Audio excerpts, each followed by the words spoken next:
Good morning, everybody. It's a lazy Monday, huh? Not a lot of people in the room. Good morning, welcome to the classroom, guys. Nice to see you here. Good morning, Sophia. Good morning, Mike. Nice to see you. Boy, Sophia, I'll tell you what, that was a pretty trade, wasn't it? Hey, good morning, Tony. Sometimes you just got to do that cost of doing business. You had everything going. I'm not sure you had a 50-50 here. Sophia, what do you think? It looked like the large were through. That path looked clear. You did have divergence. It's a beautiful entry. I'll tell you what, John Novak and I were on Skype. We took the exact same trade. That was the clear path. That was the everything trade. It just didn't work out. It happens. Put that one in your perfect entry. You're back in Florida, right? Not still traveling the world? Right on. Can't be as sleepy as me. It's only 6 a.m. here. Guys, for those of you that are new, my name is Mark. I run the class here. We're going to talk about would like to be traveling? You will be. You will be. We're going to talk about rules today, guys. We're going to talk about advantages. We're going to talk about being able to go back and study. Um, my pledge to you is I'm going to give you everything that you need to be successful with the software. If you'll do me a favor, ask for help if you need it. Before I do anything every morning, guys, I'm very much a routine guy. I come to forexfactory.com typically while my charts are loading, and all I'm doing is I'm looking to see if there's any news that might shake up the world, make it a little crazy, make the market bounce or jump, unpredictable, be fast. And that's in the form of high impact and medium impact news. You can see that today, Monday, June 26th, we actually don't have any news at all, which is great. It means that once everybody wakes up, that market's going to start going. No news releases to make it kooky crazy. And then tomorrow morning, we'll do the exact same thing. We'll come back, revisit, look for these high impact, just so that we have an awareness of when that market may move just a little bit out of sorts. Then everything that I talk about, guys, there's zero secrets with Nexgen.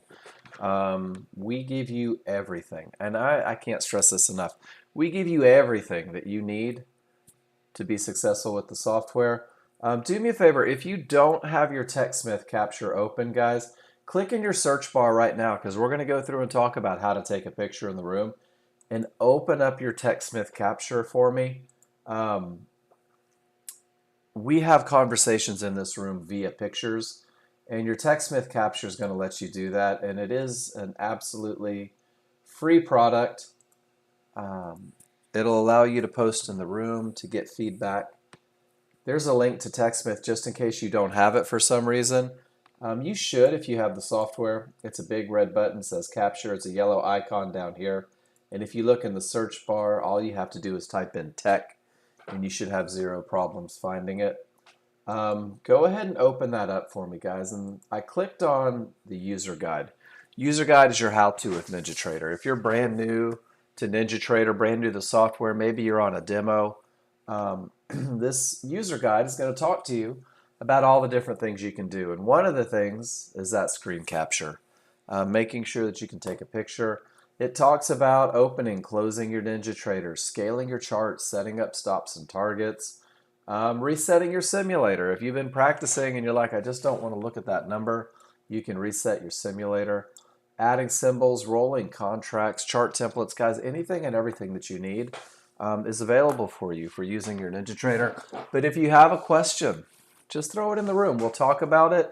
We'll go through the process together, and then I'll show you where to find that answer just in case you need it again. But that user guide, that's your NinjaTrader how-to.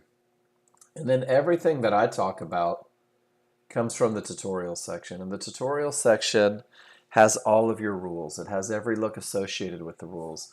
It has links to videos, defining entries, defining exits. It has a couple extra trades, and it has a glossary of common terms, guys, if you're wondering what you're hearing in the room. The most important term that we're going to focus on, and this is what we're going to talk about in the room today. Our first hour revolves around recognizing a high probability trend trade. It's going to be a trade when every indicator on all of your charts agrees for the trade. Strongest triggers, nothing in the way, nothing between you and your targets. Guys, this is your foundation when you're with Nexgen. This is your first trade. This is your best trade. This is your highest probability trade. And this is a trade that I encourage you guys for your first 30 days with Nexgen. Focus on this trade. Focus on catching this high probability trend trade, learning how to enter this high probability trend trade, because what it's going to do for you is it's going to teach you to read your charts. And we're all going to be chart readers in here. Being a trader comes second to being a chart reader. It's a pivotal role in trading the market. And it's going to be about 90% of what you do during the day, reading those charts, waiting for advantages, and then reacting to those advantages by entering a trade. Your chart reading is going to give you three very important elements that nobody can take from you. It's going to take you to your next level. You're going to be able to open your software and take a look at it, and you're going to understand where the market is likely to continue. You'll be using that continuation point for an entry for your highest probability trend trade. You're going to understand where the market is likely to go. You'll be able to make good decisions on profit targets. And then you'll also understand where the market is likely to stop. You're going to use this area where the market is likely to stop, understanding that you shouldn't be trading into that area anymore. It may reverse the market, create a bounce. And those likely to stop areas, what we call termination conditions, become the anchor for your highest probability trend trade, for that trade that typically wins 70 to 80% of the time. That trade that's going to create confidence through the memory of success with everything that you do. And that's really what our first hour is going to focus on. But I want to remind you guys, especially if you're coming into your second week, third week, and you haven't been posting pictures in the room, right? You haven't been asking questions in the room. There is a step-by-step path to becoming a confident trader, to becoming a confident chart reader. And the first step, guys, is post your trades in class. Get me pictures of everything that you do, win, lose, or draw. I'm available 15 hours every week live. I'm going to give you feedback on every picture that you provide me. I'm going to give you feedback on every question that you ask. The only way that you can't get this live help every day is if you don't participate, if you don't post your trades in class. And then, guys, Nexgen provided you a spreadsheet. It's in your Nexgen Study Picks folder. It says Nexgen 90-day study sheet, I believe. It's an Excel sheet. There's also an open file sheet. And this becomes your trade journal. From day one, start taking a lot of pictures. From day one, start posting them in your spreadsheet, start posting them in the room. And what happens is when you do this, you're going to accelerate the learning curve. So let's take a picture together. I want to use Monday morning as an opportunity to take some pictures. If I use Capture software, and guys, if you've never posted in the room, give it a try. Post one in there for me. I'm going to click that giant red button that says Capture. If I'm hovering over only one chart, it's just going to take a picture of one chart. If I'm hovering over two charts, or if I left click from the top left to the bottom right, I get both charts. And you can see that I'm capturing the timestamps. I'm capturing the price range. And when I release the mouse, it's going to give me two options. I can either record a video or I can take a picture. We're going to take a picture for class, and that's going to provide you a capture image preview. When you take this preview, guys, you're going to be able to mark it up to annotate it. You may circle where the market is likely to continue, right? You may circle where the market is likely to go. You might point out things like odds, favorable momentum, but the most important thing that you can do is this call out button. And this is where you're going to write your rules. You're going to tell me how you felt. And honestly, guys, this is where you're going to tell me why. Why did you do what you do? Why did you think you saw a long? Why did you think you saw a short? What exactly was going through your brain? And then what I can do is I can say, man, this was great. You read it perfectly. Look at that momentum. We're coming from a really strong bottom, a termination condition. And man, there was no divergence in this pullback. And some of you are probably going to show me a picture of this trade today. Guys, this is one of our rules-based trades. And it went right from the point where the market was likely to continue, and it went all the way up to the point where the market was likely to stop, guys. And this was an easy 5-point winner this morning. I took it. I hope you took it, but it was picture perfect. Once you take this picture and you start annotating and you fill it out, you're going to click this copy button. And when you click the copy button, it's going to put that picture onto your clipboard, at which point all you have to do is come to the room, post that picture into the room, and now you and I will have a conversation. If Safia posted this picture in the room, I'm going to open up her link. It's going to bring up that picture, and I'm going to say, oh my gosh, look at that great termination condition that creates a full reversal. It gave you that odds favorable momentum with absolutely no divergence as it pulled back to an area inside of favorable large triggers. Safia, beautiful entry where the market was likely to continue. And then you let momentum lead the way right up to that key Fibonacci area where you knew the market may reverse one of those termination conditions. Great job taking profits right at the top of that move. And then Safia gets to go through and say, that's exactly what I saw. That's not what I saw. If there was a mistake in there, we can talk about how she can do it better. And then once I take that picture, I can also upload it to Screencast. And Screencast is a way for you to put that picture into the cloud. You can copy that link that it provides. And then once again, if you want to, you can post that link in the room. It's actually easier. Post that copy in there.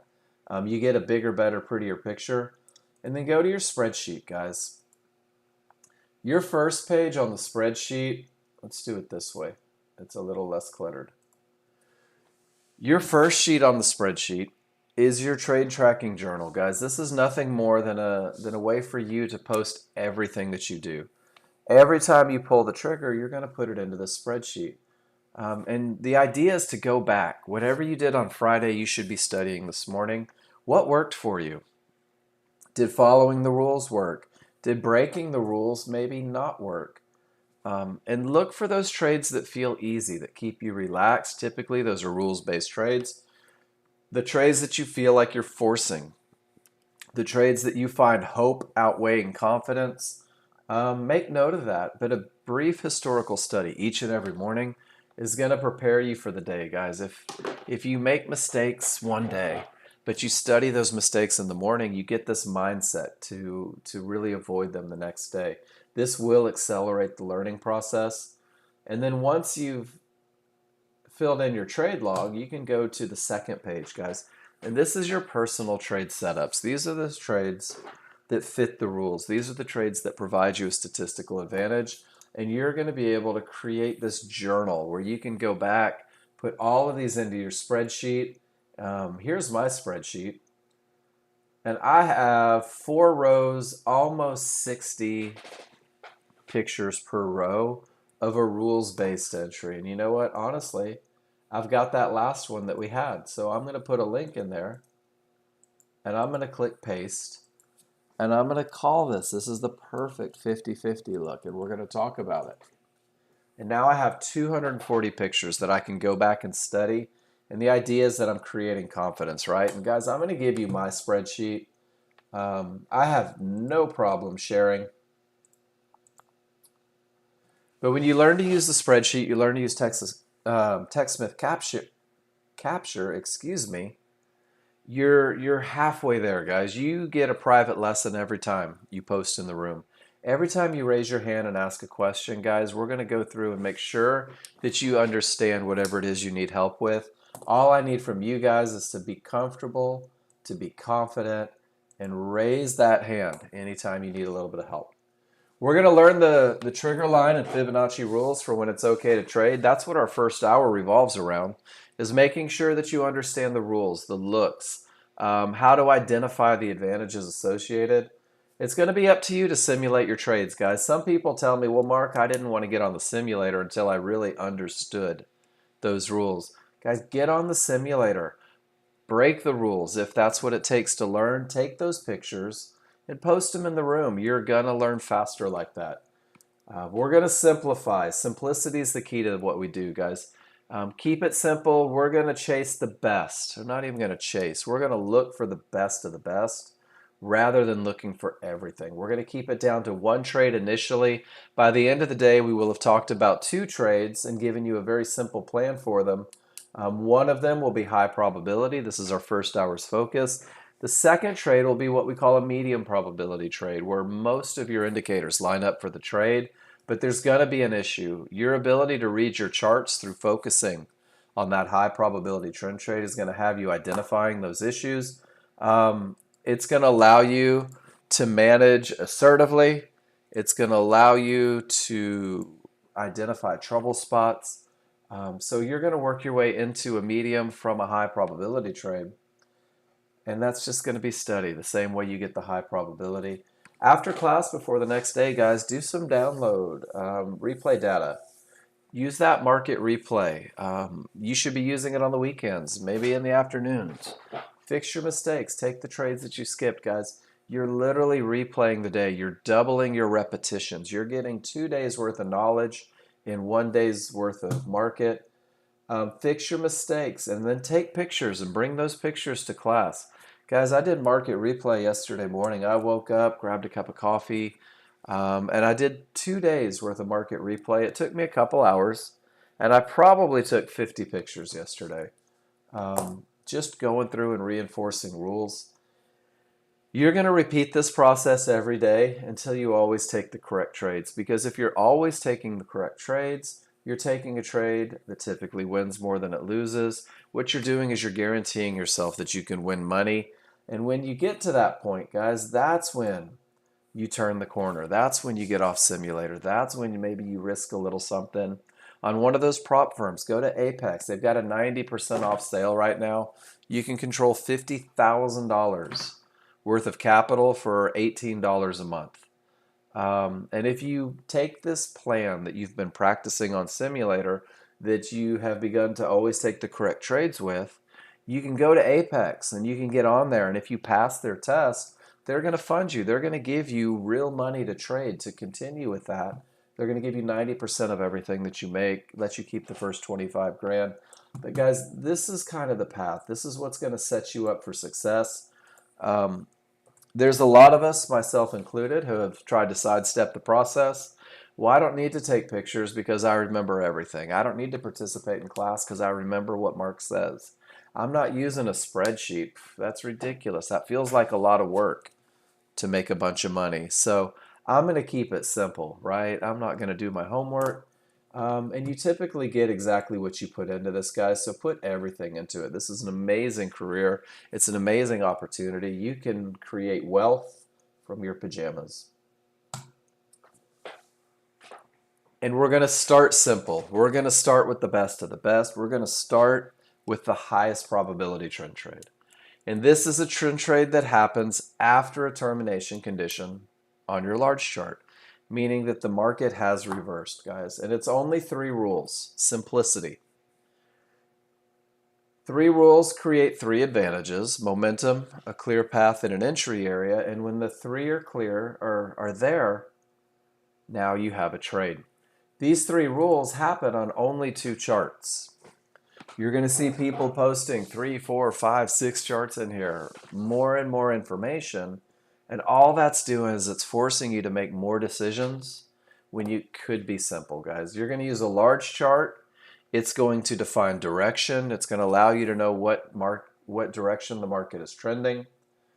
It's going to define momentum. It's going to make sure that you have that first advantage of momentum. Rule number 1 for a high probability trend trade. And then it's also going to define your areas and make sure that you have a clear path to your target.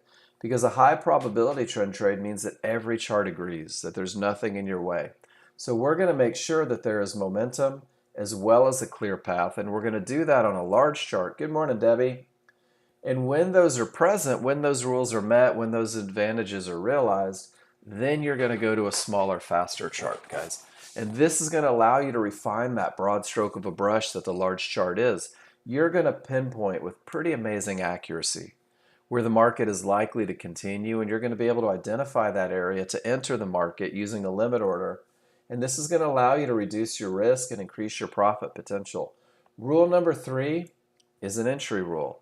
But rule number 3 only happens on the smaller chart when you already have those first 2 advantages. So we're going to talk about the advantages this morning. We're going to look at them. We're going to see them visually. You're going to recognize them verbally. And we're going to make sure that you're capable of identifying the absolute best of the best. And everything starts with your trigger lines. Your trigger lines begin by determining the trend of the market. And the trend is the easiest thing you're ever going to do, guys. If the background is green on your large chart, we're in an uptrend. You should only be looking for rules to be met for high probability trend trades long. If the background on your large chart is red, we're only looking for rules to be met for high probability trend trades short because we are in a downtrend. We're going to buy when it's green. We're going to sell when it's red, guys. This is the first advantage that you give yourself. And what you'll find is if you never waive your right to that advantage, if you're always trading with the trend, it's going to eliminate an awful lot of mistakes right out of the gates before you ever even start looking for trades. So we're going to identify the trend. And then rule number 1 says that we must have strong trigger lines. Strong trigger lines, use your T3 trigger lines. Small triggers are the solid line, the thinner of the two. Large trigger lines are going to be a little bit wider. They're going to have dashes on them. These two work together to create momentum. Rule number 1 says that I must have strong trigger lines. Strong trigger lines are defined as the small triggers. They're crossed up. They're above the large triggers, which are also crossed up. In an uptrend, they are coming up with strength, looking for that vertical look. In a downtrend, it's the complete opposite. The small's below the large triggers, but both are wide and angled in the direction of the trend. It's the space created between the small and the large that identify it as a strong trigger. It's the space created that lets me know that the odds are favorable for the market to continue in the direction of the trend. And you're going to hear odds favorable momentum in the room all day long. You're going to see it annotated on charts, OFM, because odds favorable momentum is the best look, the most favorable look for buying a pullback to Fibonacci support in an uptrend or buying a pullback to Fibonacci resistance in a downtrend. And these tails on a 13-2, these wicks, if you will, that's just small chart action, guys. When everything says up on that big chart, this is that refinement chart showing you a pullback, and that's going to be your area where the market is most likely to continue. So we're going to use these tails as a way to study historically, to build confidence in the looks. So know that when the triggers are their strongest, that's when the advantage is present for looking for an entry. And what you're going to notice throughout the day is that you don't have odds favorable momentum start to finish, guys. It just doesn't happen. It wouldn't make sense that it would happen, right? So rule number 1 creates a little patience for you. It has you sitting on your hands when there's nothing to do. Odds favorable momentum is that small's above the large are wide, they're angled in the direction of the trend. That's your best look. OFM, odds favorable, separation. Everything is strong and most likely to continue. Well, the opposite of strong has to be weak, right? And that's exactly what happens when those small triggers work their way inside of the large triggers. We call that a weakening of the large triggers, guys. And when you have weak large triggers, anything can happen up or down. Even the words take away confidence, right? Odds favorable makes you feel good. You're focused on the best of the best. Anything can happen. It feels more like a coin toss. And what you'll notice is that these anything can happen triggers typically happen right before a reversal, especially going into Fibonacci areas. So anything can happen. Large triggers weaken, the market ultimately reverses, and then that odds favorable pushes it all the way up into that anything can happen scenario again, which is right before the market reverses. Pretty simple concept, I believe. Odds favorable momentum. Is everybody with me? Separation between the large and small. Guys, this is rule number 1 defined. It happens on a large chart. If you're just patient, sometimes you're going to see that market where the triggers don't agree, where the triggers don't agree with the background. A green background and red triggers, guys, can't be odds favorable momentum because they're not angled in the direction of the trend. If the larger down and the smaller up, that's not odds favorable momentum because they both have to be in the same direction, guys. This is where a lot of people will try to predict what the market's going to do. And there's no reason to, guys. Your software is designed, your plan is designed to help you identify advantages quickly and efficiently, and put you on the right side of things as you go looking for the best of the best trades. Once I have odds favorable momentum, that advantage of momentum, rule number one is met, I need to make sure that I have that clear path, that there's nothing in the way between myself and the target. And I'm going to do that by looking at areas and determining whether or not they're behaving as termination conditions. The areas that I'm going to look to are going to be a magenta divergence high line or a cyan divergence low line. For those of you that are brand new, divergence means loss of momentum. So if you get a pivot, market goes up and then down, and it has a divergence line, you know that there was a loss of momentum at that pivot. Same thing with the low, the market goes down and then up. If there's a loss of momentum, it's calculated in the background. There's nothing for you to do other than realize that anytime that line prints, the momentum is going away. So we're going to use these lines. You're going to use red Fibonacci resistance, blue Fibonacci support, yellow one-to-ones, and you may use a large chart midband sometimes, and we'll look for examples of when we anticipate a midband to act as a termination condition. So those are your areas, and guys, if you're brand new to the charts, that's kind of your key to the map, right? Letting you know what it is that you're looking at. We need to determine whether or not these areas are termination conditions, whether or not they're likely to stop the market. And that's really all a termination condition is, guys. It's an area that may reverse the market, and it's a simple two-step process. It's a comparison. It's a comparison of the area in question and the trigger lines. And what has to happen is the first thing is price reaches an area. Price reaches Fibonacci support. That's the first half of the equation. The second half of the equation is simply saying, where are my T3 trigger lines? If your trigger lines remain above support, none have broken through, guys, support is behaving as a termination condition. It is a great place to take profits, but it's also a giant red flag that's saying, hey, no more short trades into this area. It may create a bounce. It may create a reversal. It may not break, and it takes away your advantage of a clear path. So price comes down, reaches the area, triggers above. No more short trades, guys. Rule number two says that you can't have a termination condition, which means that if this support is behaving as a termination condition, I don't have a clear path until both my small and my large trigger lines get to the other side of that area.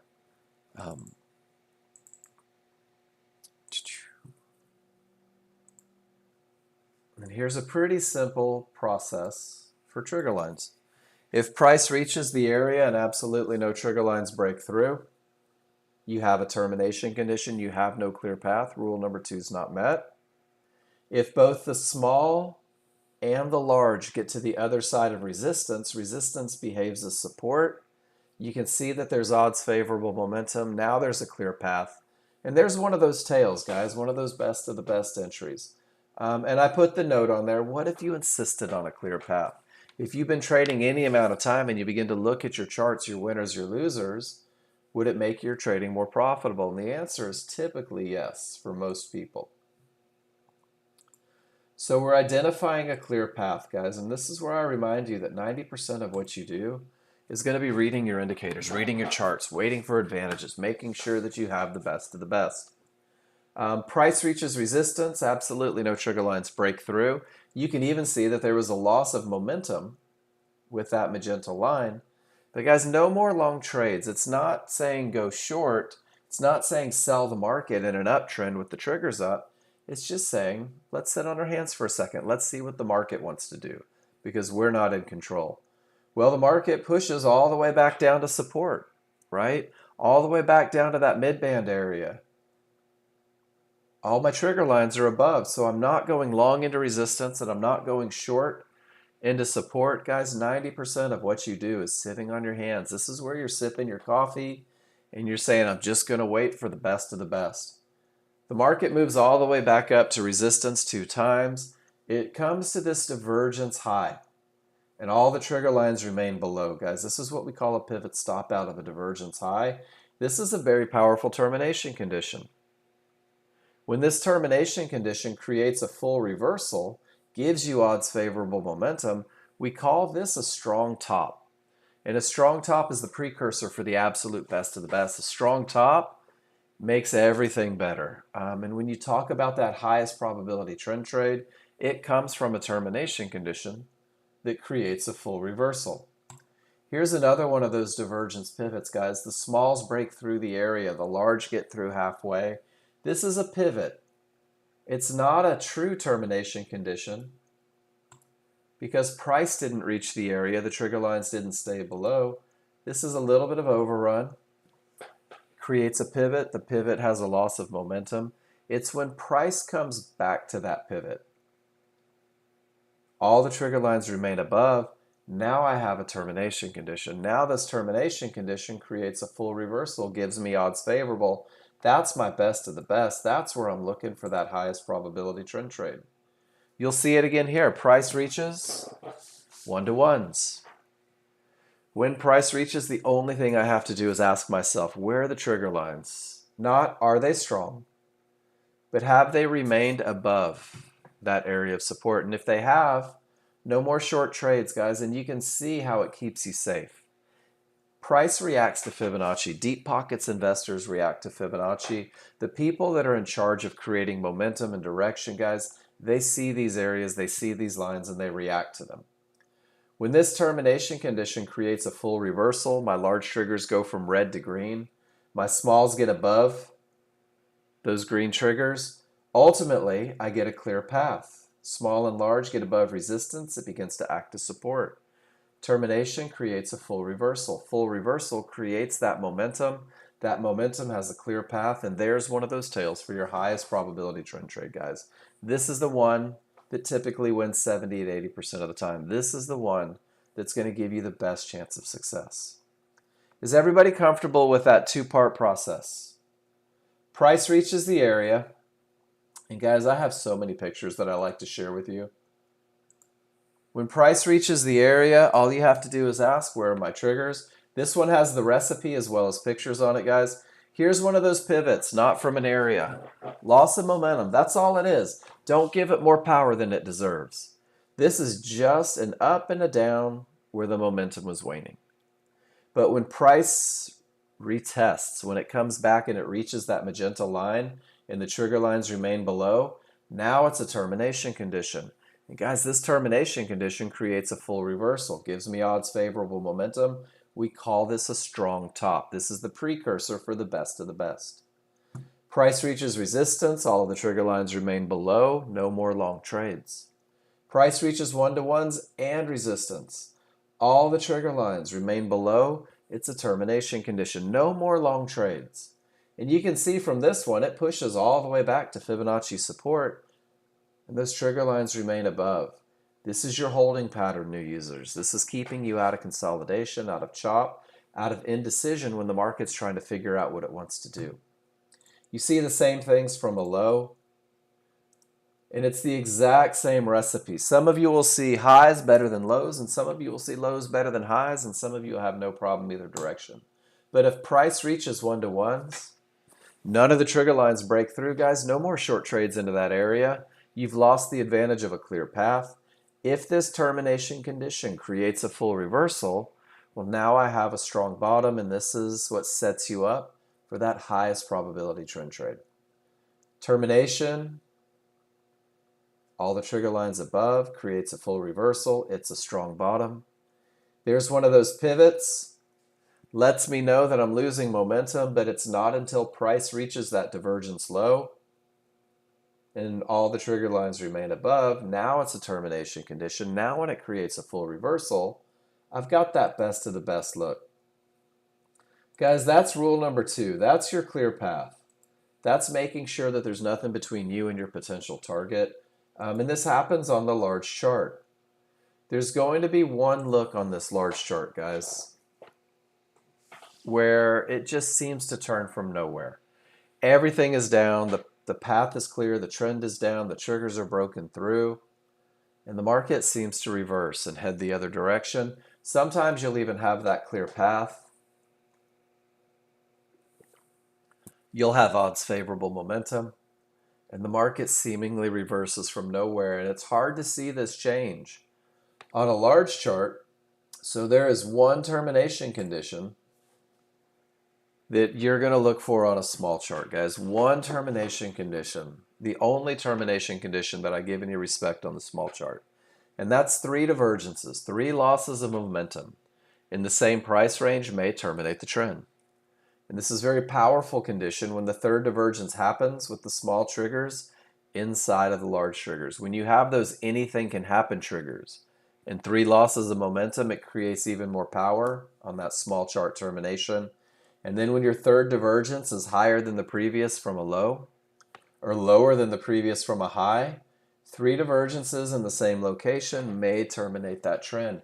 And you're going to see this look when your large chart is doing it slowly. Maybe everything comes down. You may see 3 termination conditions on a small chart here or 3 termination conditions on a small chart here. Guys, this small chart termination condition is not only going to keep you from entering a short trade after it happens, but it's also going to allow you to manage a trade. If I enter the market at these 1-to-1s right at this mid band, guys, and I'm coming down, I can use 3 divergences to tell me that that move may be over, that it may be pushing against me. And it allows me to manage assertively. It allows me to take quick profits. It allows me to get to a 0 loss level, keeping the powder dry, right? Making it so that I can trade again. This low, this high is the exact same thing you're going to see maybe at this low or this high, keeping you safe once again, making sure that you have that advantage of a clear path. I said that we were going to talk about a second trade, right? We're going to take a look at one more trade beyond that high probability trade, a trade that isn't one that wins 70-80% of the time, but still has a great look and advantages associated with it. And it's what we call a 50-50 trade, guys. And this is a medium probability trade. This is not a high probability trade. And a medium probability trade, straight from the glossary of common terms, is defined as when most indicators line up for a trade. However, a small issue exists. Your ability to read your charts through your study on that high probability trend trade is going to have you identifying that small issue. It may be a loss of momentum. It may be the loss of a clear path. It may be your entry area isn't perfect. But this will be the vast majority of your trades. You're going to be able to gauge advantages so efficiently that you'll be able to go outside of that high probability. You'll be able to see that you still have a statistical advantage getting into a trade. But when you're executing these trades, you're going to take them and manage them assertively. Those 3 divergences on a small chart are going to help you manage them assertively. Your chart reading is going to allow you to manage them assertively. And if there's trouble in your way, once again, your chart reading is going to identify that trouble. You'll be able to get to a 0 risk, maybe take quick profits. So it's your chart reading. It's the high probability trend trade that takes you to that medium probability trade. And your first medium probability trade is going to be what we call a 50-50 trade. Guys, strong triggers break areas. It just happens. All that momentum is hard to slow down. And your 50-50 trade means that your small triggers have broken through the area that was previously acting as a termination, but your large triggers haven't made it through yet, meaning that you don't have a clear path. So this is your first medium because a small issue exists, and that small issue is you have now forfeited the clear path. What you have is an area with the potential to break because of the odds favorable momentum, but it hasn't broken yet, guys, and this is going to be, you're going to see this a lot. And when we talk about our entries, we're going to talk about the best entries because sometimes you see where the smalls break through, the large don't, the odds favorable is present, and it doesn't end up going on to the next Fibonacci area. Your chart reading is going to help you manage these trades to be able to make small, quick profits and get to a zero loss level in case they turn the other direction. So I'm going to put this picture in the room, and know that after we talk about entries for the highest probability trend trade, we'll look at some entries for mediums as well. So the large chart's provided momentum, right? The large chart has provided a clear path. Now we need to refine it. We need to take that broad stroke of a brush and turn it into an entry. Turn it into an area on a smaller, faster chart that allows us to reduce our risk, that allows us to increase our profit potential, guys. And what happens in one bar on that large chart is going to happen in 15 to 30 bars on your smaller, faster chart. And this is how we're able to refine it. We can take this broad stroke of a brush, and then we can whittle it down to that one spot where the market is likely to continue. And this happens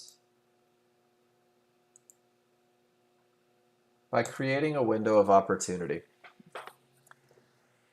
Rule number 3 says that I'm going to use a limit order, meaning that I'm going to wait for the market to come to me. And I'm going to use that limit order to buy or sell a pullback. And a pullback is nothing more than a small retracement in price that's counter to the underlying trend, which means if your large chart is up, if your large chart has momentum, if your large chart has a clear path, on your smaller, faster chart, you're going to allow the market to go down, to come back to you, to get you in at the best of the best spot. This will be your look on your small chart when the rules are met on the large. We're in an uptrend. I have strong trigger lines. My large triggers and my synthetic triggers should be up, and they should create what we call favorable large triggers. Guys, this is your best of the best look. And let me kind of stress this. Your best of the best look is your foundation, guys. This is you giving yourself the highest chance of success. It's pretty important that you understand you're going to graduate beyond this. In 30, 60, 90 days of study, going through repetition, you may go outside of this favorable large triggers. You may gauge advantages and get in when they're not overlapping one on the other. But for the beginning, for your best of the best, guys, when these triggers are one on top of another, overlapping, strong, vertical in the direction of the trend, this is your favorable large triggers. This gives you your smallest window of opportunity, that smallest point where the market is likely to continue. And that should be your first look, your best look. When everything says up, I'm just going to focus on the areas that are falling inside of those favorable large triggers. High probability trend trades come from fibs, mid-bands, or one-to-ones. Always trading from lines because these lines behave as a bounce point. But we need the market to come back to our bounce point, and that happens when a reversal bar prints. This is the beginning of your pullback. This is that small chart giving you that little push to get you to the point where the market is likely to continue. When you have that reversal bar, you're going to identify your window of opportunity. A lot of people use their drawing tool. Guys, I encourage you to use your drawing tool. You're looking for your highest point of support inside of favorable large triggers to your lowest point of support inside of favorable large triggers if you're looking for a long trade. If you're looking for a short trade, you're looking for your lowest point of resistance inside of favorable large triggers to your highest point of resistance inside of favorable large triggers. This window of opportunity is where the market is likely to continue. This is your third advantage. This is your entry advantage. And your job is to activate a limit order right at the top of that window, right at that highest point of support inside of those favorable large triggers. And if the market comes back to you, you're now in a long trade. And guys, you're in a long trade with that recipe having been met. You have the advantage of momentum. You have the advantage of a clear path. You have the advantage of an entry area, that point where the market is likely to continue. This is your first 30 days with Nexgen, guys, is identifying this entry. Great entries create manageable trades. I say that every day. I firmly believe it. Your initial stop as you enter this trade is going to go outside of that window of opportunity where the market shouldn't go.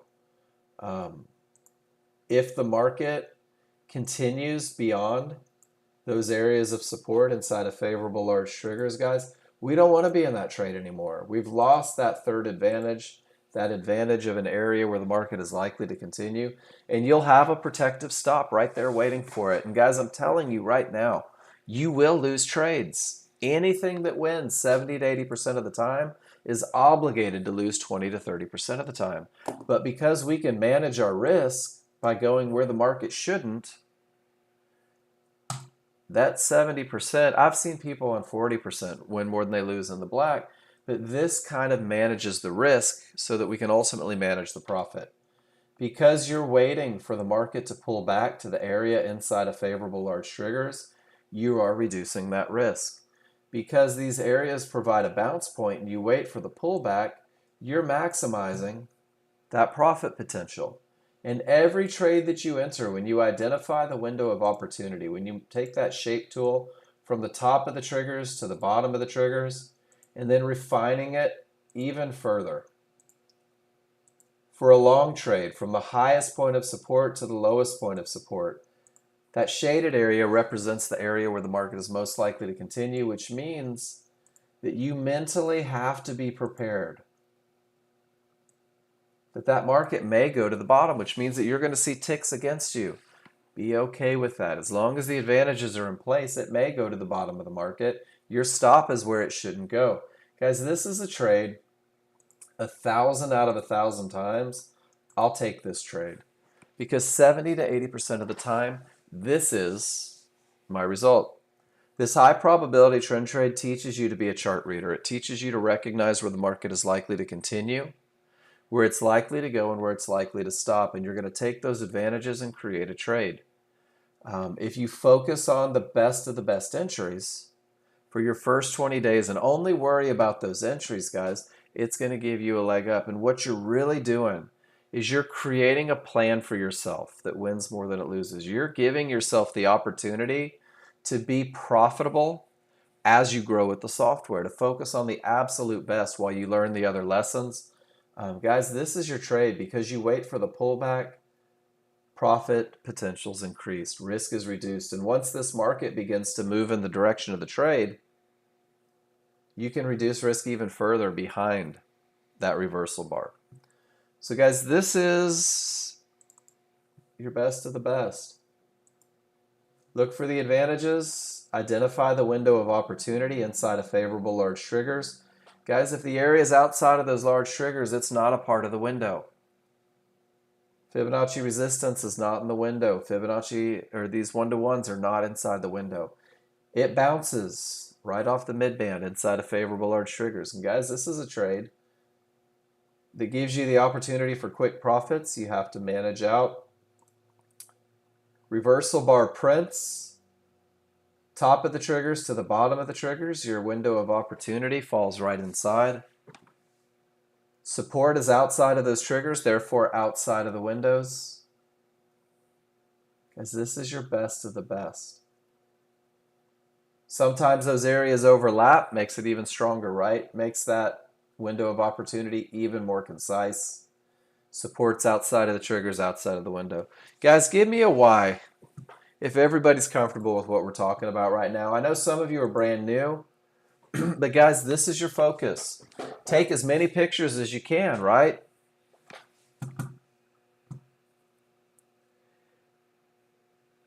You can study this. You can build confidence in this look. You can build trust in this look, faith in this look. You can get rid of your skepticism, guys, through a little bit of study. When your large chart has odds favorable momentum, when your large chart has no termination conditions, you can circle those tails. You can put a box on those tails. If that circle ends up inside of favorable large triggers, guys, you have the highest probability trend trade. You have that best of the best. You're creating the look in your head so that you can capture it when it happens. Some people say, but Mark, we're close to one of those areas.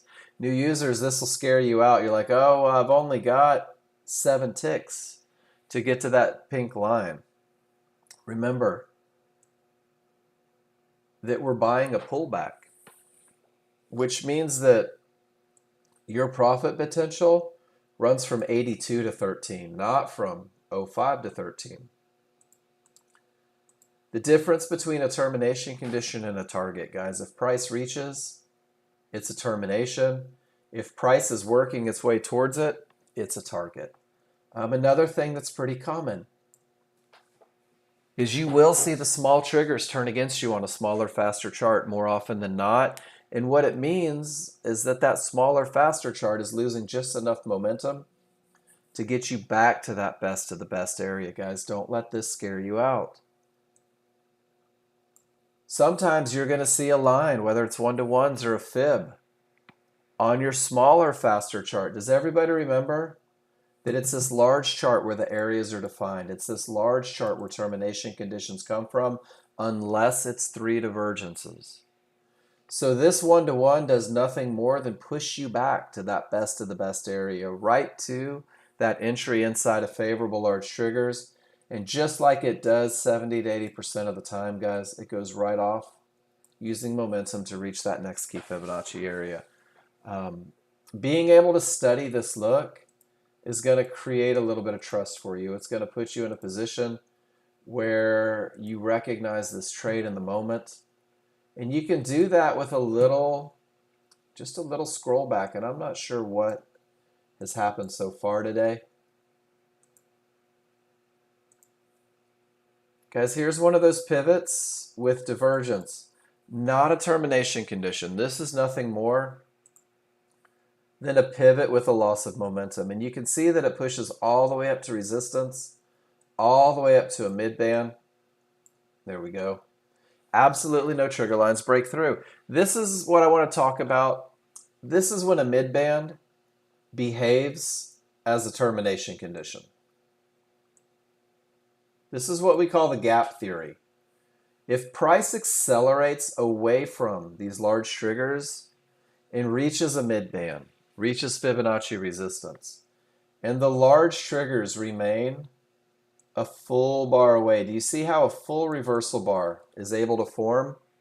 Guys, price is likely to close that gap back to the triggers. This is what we call the gap theory. If price accelerates away, reaches a Fibonacci area, reaches a mid-band, and the large triggers don't follow, it's likely to close that gap back, guys. This is when your mid-bands act as a termination condition. This is where your mid-bands take away that clear path. Price accelerates away right into a mid-band. Large triggers remain a full bar away. No short trades. You can expect price to go back and close that gap. And this is a phenomenon that happens all the time. Price reaches, closes the gap. And then, guys, even on a large chart, we get those 3 divergences. Those 3 divergences create a full reversal, give you odds favorable momentum. And guys, here's one of those 50-50 trades. The small triggers have broken through. The large triggers have remained below, but we're coming from a termination condition. If you go back and circle the tails, and guys, look at the first one, right into one-to-ones, none of the trigger lines break. I'm not circling this tail because I don't have the advantage of a clear path. This is a termination condition textbook. But when the small break through with odds favorable momentum from a good bottom, guys, if the conditions are perfect on the 5-1, and I'm just going to scroll back. If the conditions are perfect, if I have no divergence, if I have strong triggers, and if I have a small window of opportunity, this is my first medium probability trade. I've given up the advantage of a clear path, and therefore, I'm not going to forfeit any other advantages. Guys, this is going to be your first medium. Whoops, I don't even have a printer. It's not a high probability trend trade, but when it comes from a strong bottom or a strong top, it creates advantages. When there's no divergence, no loss of momentum, it creates advantages. When there's a small window of opportunity, you can reduce risk. When the triggers are strong, it creates advantages. So guys, I can go back and study these trades. There's a 50-50 with no divergence and strong triggers and a small window of opportunity. And guys, this was a beautiful trade that came from a termination condition that created a full reversal. And if you entered at the mid-band, you took profits at resistance. Is everybody comfortable with this? If you circle it and it fits the rules, take a picture. It doesn't even matter if you took the trade, guys. Take the picture, use the call out button. Write your rules on the chart. Did I have odds favorable momentum? Yes. No terms? Guys, it was a 50-50. Identify it. 50-50 has nothing to do with your chances of success. 50-50 is just recognizing where the trigger lines are in relationship to the areas that you're hoping break.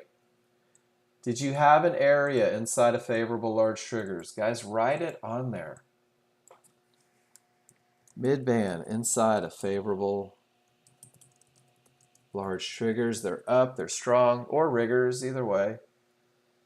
I would have gotten in. Let's see.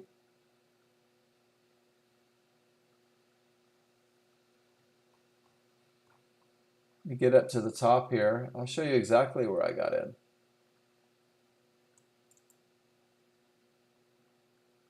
That wasn't it. I took the trade this morning. I was in at 84.75 K-Pops. Let me show you why. Let's go through the entry process.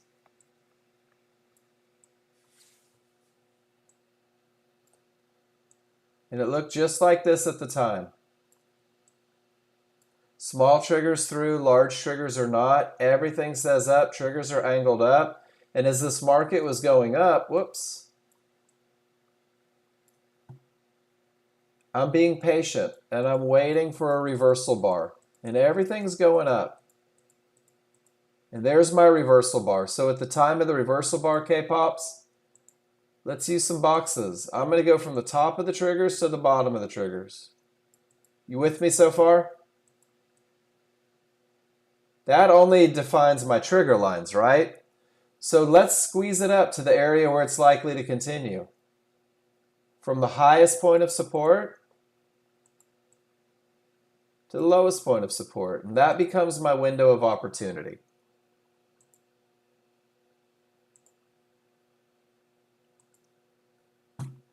I'm a couple ticks above that highest point of support, and the market comes down, and it fills me, and I'm in a position long. And I'm looking at Fibonacci because of momentum, no divergence, strong triggers, and my initial stop, 84.75. I'm just using the last two numbers and then the digits. So here we go, 84.75. And look what happens. The market pulls down, right? But it stays inside of those triggers. And there's my reversal bar. Once this reversal bar prints, I've reduced my risk. I'm at 83. I've got about 2 ticks or 2 points of risks. Sure, TJF, we're going to go through the whole thing. Do you understand the entry? Odds favorable momentum from a good bottom. So let's go through it. My stop is 83. My initial stop, K-Pop, is down here where the market shouldn't go. So it's about 12 ticks. Does that make sense? I'm out here where the market should not go, beyond that window of opportunity. But once the market gives me a reversal bar, it's doing what it's supposed to do, right? 1, 2 ticks below, 82.75. That is 8 ticks. That's about $100 risk per contract. So TJF, there's 2 ways to do this. As you grow with the software, you're going to gauge momentum, and you're going to be able to say, this fib is where the market should go, right? With all this momentum coming from a termination condition that creates a full reversal, everything says up. I'm going to use Fibonacci resistance as a target. From 84.75 to 89 to basically 43.90. I'm looking at 5 points and a tick. Does that make sense so far, TJF? And the market's beginning to go in the direction of my trade. And guys, you're going to get caught up on these small bars sometimes, and you're going to see fluctuations, right? This is a smaller, faster chart. What's happening on one bar here is going to happen on 15 to 30. So every bar, every second, I'm saying I have the advantage of momentum. Every bar, every second, I'm saying that I'm 50-50 with no divergence. I've got my best entry. My stop is in place. See that fluctuation there? Do you see how it pulled all the way down? But ultimately, that was an up bar. Guys, don't let the market scare you out of advantages that come from the 13.2.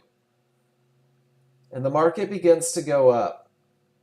And it just keeps going up with that momentum. And nothing ever changes, TJF. Do you see that? This is the first change that happens, and it's advantageous. My small triggers are now in the direction of the trade. And it keeps going, and it keeps going. And then that's target reached. And I used Fibonacci. And guys, I got out high tick on this trade, I think. The fib was at 89.94. So 43.90. I exited this trade at 43.89.75. Absolutely nothing changed. So when you're talking about managing, and this is a good one too. John Novak takes a long trade on the NASDAQ here, but because the triggers are weak, because he doesn't have odds favorable momentum, he doesn't. No, K-pop, you're all into the add-ons, aren't you? For me personally, no, because I'm in at the best of the best. I'm in the number of contracts that I want to be in. And it hasn't changed so much, right? Hasn't changed so much that I want to add in contracts. I would rather, it's okay. Don't worry about it because K-Pops, here's the deal. 2 contracts, right? 4 points on the S&P is $200. So this was at least a $400 trade. It was actually a little more than that. You add in the extra 50, 100. This was about a $500 trade if you just let both contracts run up to the fibs. Right, that's a micro S&P. So that's a $500 trade. I don't need to add contracts because that $500 trade on a 10 lot is a $5,000 trade, right? I'm looking for the best of the best. I had every advantage in place, and it became easy. So TJF, the one thing that I ask myself every time I'm in a trade is what's changed? From the point of entry, what's changed? I still have odds favorable momentum. That hasn't changed. I still have the same look as far as termination conditions. That hasn't changed. And nothing has changed on my charts here. So as you grow with the software, holding to that fib becomes easy. But one thing that you can do, and a lot of people do this in the beginning, is they just set targets at 100 and 100. Nope. So 1 point, K-pop, the way a mini is, each tick is $12.50, which means that each point is $50.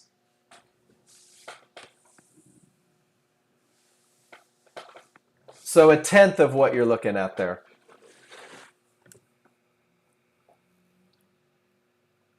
So when you're trading the E-mini, each tick is $12.50. So every time you make a point on a 2 lot, it's the mini. The micro is 125. I'm not sure what the full is, to be honest with you. I've never messed with it.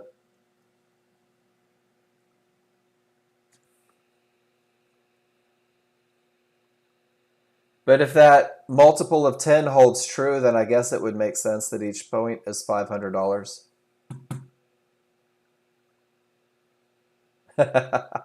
There's no need to anymore.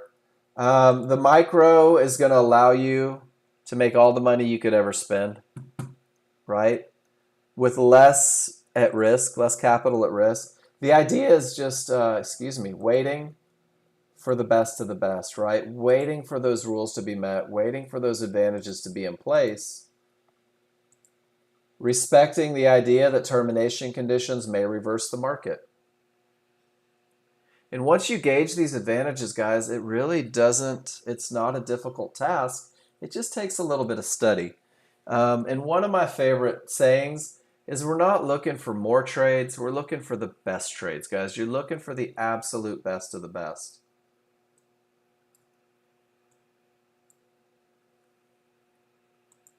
And it takes a little bit of study, guys. There's that odds favorable momentum. No termination conditions. And I'm going to circle two tails. One that's a 50-50 and one that appears to have that absolute clear path. So if I scroll back to 933, guys, and this is kind of what I wanted you to see. If you took that trade, a live squawk or chat room, no. K-pop, why would you want to trust a bunch of yahoos to your trading? We have a live room where you can post everything you do and I'll give you feedback.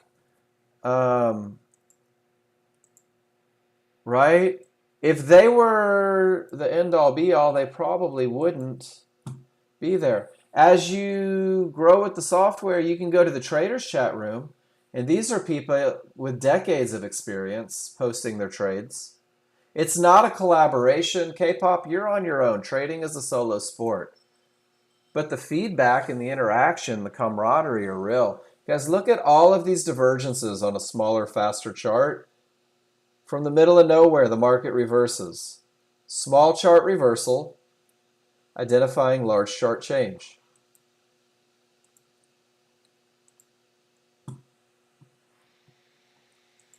So we've talked about the high probability trend trade, guys. We've gone through, we've given it. I believe when you get the software, when you are in the family, you have access. No, you're not dominating. That's what this classroom is for. But guys, I'm going to tell you right now, and this is huge. Let your trading be your trading. Let your trading be an individual sport. Don't try to be somebody else, guys. There's people all over using the software that have 1 year, 2 year, 10 years, 20 years experience with the software, and their plan isn't going to be your plan. Their ability to read charts isn't going to be your ability to read charts. It would be like looking at one of those downhill skiers that does the super crazy fast and going, well, yeah, I've watched 10 videos. I want to do what he does. Guys, you're leaving in an ambulance, right? Keep it simple in the beginning. I'm going to give you some tools to do that. The first thing is work on your entries. Give me 20 days of entries. Show me 50 pictures of entries, guys. Write your rules on the chart. Make sure that you're getting in at the best of the best spot, because then your trades become manageable. Here's a checklist that you can print out and put on your desktop. It has a link to the video that you can go watch. And that video talks about tops and bottoms, guys. The best of the best. I'm also going to give you a checklist for those of you that are in here that are new. Most of you probably have it. This is the exact same checklist, but I stole pictures from the resource materials, guys. What is a good top or bottom? It's a termination that creates a full reversal. Be able to recognize it. There's that odds favorable momentum, what it means. Guys, there's whether or not you have a clear path 100%. And then defining that window of opportunity. All the tools are here. You just need repetition so that it becomes easy. And then finally, guys, what I'm going to give you here, you're going to write a trading plan. I'm going to help hold you accountable to your trading plan. We're going to do that through you posting pictures and asking questions. But guys, this is a simple plan for consistency. This came to be when a gentleman called me one day and he said, Mark, I'm chasing everything in the market. I'm trying to be first. I want to be the last guy out. I'm fighting the trend. I'm fighting the triggers. I'm looking for everything. and I'm getting my ass kicked 20 ways to Sunday, guys. He was chasing everything. He had rules for 1,000 different trades that he was confusing with one another. So we said, hey, let's come back and let's keep it simple, guys. Never fight 13-2 direction or triggers. If this is the core of your plan, you'll be amazed at the success that you have. Use the language. My trade's a high probability trend trade, guys. In order to take this trade, in order for me to be in this trade, this checklist has to be met. That's it. There's no real, It's either rules met or rules not met. And if I keep it to that, I'm going to pull this over here real quick. If I keep it to this simple, guys, this is what I'm looking at. These are my rules. If they're met, I'm obligated to enter the trade. If they're not met, I'm obligated to sit on my hands. Guys, this is your entry. This is your first 20 days. This is learning to read the charts. This is learning to gauge advantages. You'll notice that it takes a quarter of a sheet of paper to have a plan that's capable of winning more than it's losing. Once you get good at entries, you're going to have to learn to manage those trades. And we had the question, how would you get in? How would you get out? Guys, mechanical entries in the beginning are an advantage. Mechanical management in the beginning is an advantage. Your initial stop goes outside of the window of opportunity, guys. And that's the easiest way, where the market shouldn't go. If I enter at the mid-band inside of favorable large triggers, my stop is outside of that window, where the market shouldn't go. And at this point from the time of entry, there's only two options. Either my stop gets hit, and this is one of my 20%, right? And I dust off and I just say next because I had all those advantages, or I get a reversal bar. And if I get a reversal bar in the direction of the trade, I'm going to reduce my risk from outside of the window of opportunity to above the reversal bar in the direction of my trade. And guys, this is effortless. This is methodical. This is pragmatic. There's no opinion, no hope. If this happens, then I do this. And at this point, there's nothing to do. I'm either stopped out of the trade for a small loss, or my first target gets hit, guys. And my first target is at $100. And some of you that are big on risk to reward are like, but Mark, how are you risking 12 ticks to make only $100? Well, because I have all those advantages behind it. Oh, I got you. Absolutely, TJF. It's coming for you, I promise. Great entries, right? First target, $100. I'm break even. Dopamine kick. Guys, there's nothing for me to do but pocket that money, feel good about it. They can't take it from me. And if something goes wrong from here, I'm break even. I've got nothing to lose, which makes it even easier to hold for that second target. And your second target is a simple $200, guys. That's it. 2 contracts, one target of $100, one target of $200. When you stack those advantages, this is not an unrealistic expectation. $300 in your pocket, guys. They can't take that from you. You're not worried about home runs, right? Couple base hits still wins the game. Guys, you're getting in at the absolute best. You're managing your risk. And then you're being very methodical in managing your profits, guys.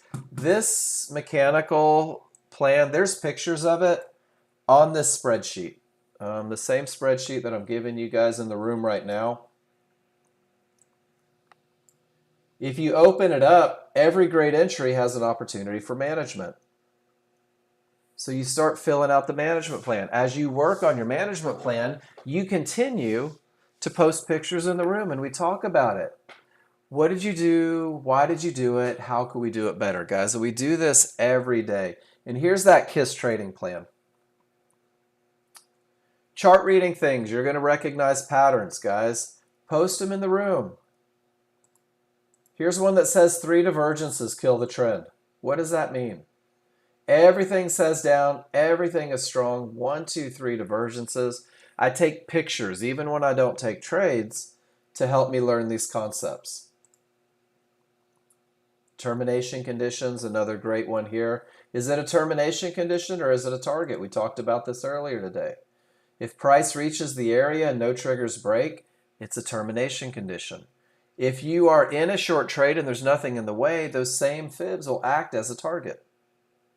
All of these are in that spreadsheet for you guys. Take them, use them, practice them, take a million pictures, get them in the room, have 1,000 conversations. But keep it simple, keep it mechanical. You can adjust your plan as you grow with the software. And then guys, on that same keep it simple plan, we went through the 50-50, right? 50-50, the area is not broken. Did I have odds favorable? Did I have all of these conditions met? If I did, I'd take that 50-50 trade, that medium probability trade, that first trade outside of the high probability trend trade. But it requires a different management scenario because it has to be managed aggressively. Stops in the same place, still using the reversal bars. But if divergence prints, I'm exiting the trade because now my entry rules aren't met. My first contract's at the trouble spot. My second contract is an easy $200, guys. This is the most methodical, mechanical plan that you could have. And you can use these checklists, and I want you to see this. Guys, this is a 50-50 trade. I've got that checklist. I can put it right on my chart. I can use arrows, and I can say, did I have odds favorable? Absolutely. Smalls outside of the large on the 5-1? Absolutely. No divergence on the 5-1, 100%. Do you see how I'm policing myself? I'm asking myself these questions. Am I coming from a good top or bottom? I sure am. And that tells me to enter at the area, guys. This is the trade I took this morning. This is the trade that you're going to work into your plan. But it had every advantage, so it was easy. No sweaty palms. Guys, true story. After my entry, I went and refilled my coffee. I went and heated up a couple breakfast tacos because I had so many advantages in place that I felt good about it. You can use this checklist to make sure that you're taking the best of the best, guys. And if you do that, it's going to create trust, right? All you have to do is study it and post those pictures. You're going to create trust. And guys, I tell people this all the time. My biggest hope is that you take this checklist and you do that back study and you take those pictures, because in your brain, you're like, I'm going to prove him wrong. I'm going to show him that this doesn't work. I'm going to show him that these three advantages coupled together from a good top or bottom doesn't mean anything.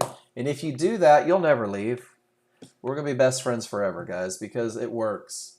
And this is a plan that typically wins more than it loses. This is a plan that'll bring you success, that'll develop confidence from that success. But it's a plan that takes study and it takes repetition to get good at it. So guys, that's our first hour. And my first hour every week is the exact same hour. It's setting you up for success. It's getting you all the tools that you need to be able to do what we do, to be able to see what we see. Crude oil right now, guys, do you notice how anything can happen triggers?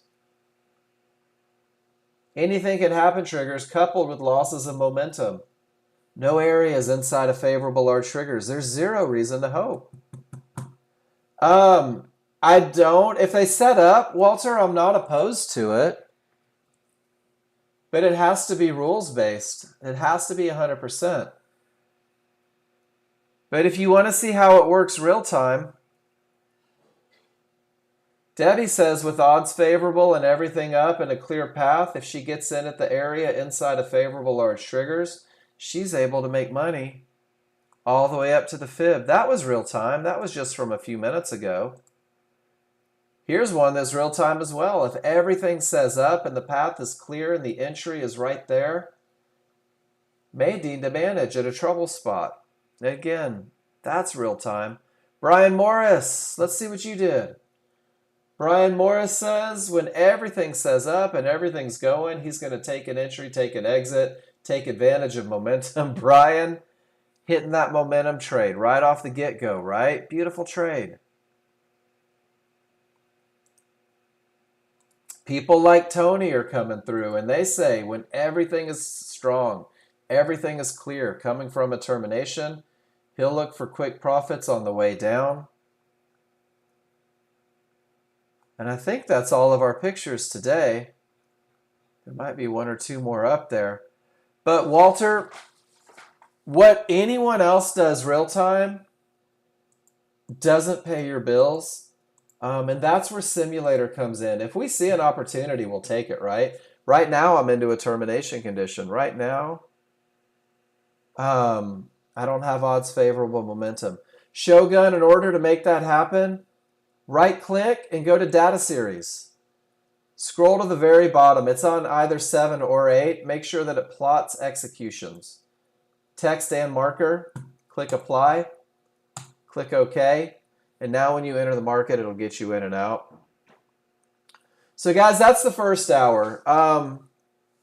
And I'll go back to it, Safia. I realized that when I said it. We'll look at Safia's trade real quick. And I actually really like Safia's trade. It's a beautiful trade. Let me figure out. Ooh, I scrolled way too far back. Hold on just 1 second. Here we go, guys. Safia got the day going with a NASDAQ trade, and I want you to see this. Safia had a termination condition that created a full reversal. She also had odds favorable momentum. She's using the checklist. She's making sure that she's consistent. No termination condition, Safia, you had it. That path was clear, right? Love it. And then you had an area for entry inside of favorable large triggers. Guys, everything on this chart said go. Everything on this chart said statistical advantage. Everything on this chart suggested that the market should go to the next level. This one didn't work. This is one of those trades that even though you have all the advantages, this is the cost of doing business. When you have confidence in the software, guys, you'll take this trade next time it sets up because of the advantages that are present. And then Safia on this one, everything says up. You get in at the area inside of favorable. Stop keeps you safe. Market comes up. You're out right at the 1-to-1s. And then you hold that second contract. Third divergence gets you out. Beautiful trade.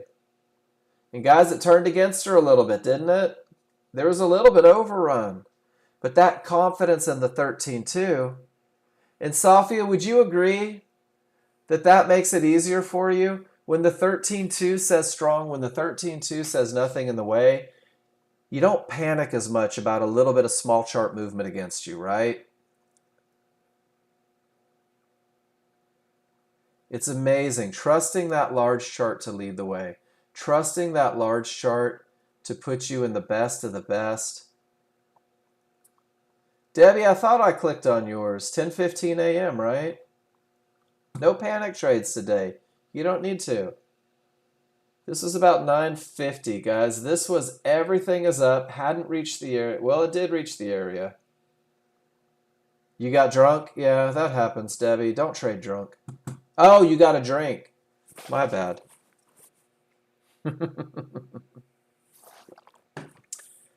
Look at the area inside of favorable large triggers. Absolutely beautiful, right? Debbie says, man, when everything agrees, let's get in and let's get paid. And she let the 13-2 triggers, the large chart triggers, lead the way. She didn't worry about one divergence. She said, it still says go. She didn't worry about two divergences. She said, it still says go. But then she took profits right at that divergence high, right at the areas. Debbie, this is beautiful execution. And it's nice to see that you got your 6 points. I know that's your goal every time. You're going to notice that your trades start to look the same, guys. And your trades look the same because you should be using some sort of checklist, right? Every time you take a trade, you should be using some sort of checklist. Brian Cody, how long have you been with us, Brian? A week? Maybe. Guys, look at this. Odds favorable momentum.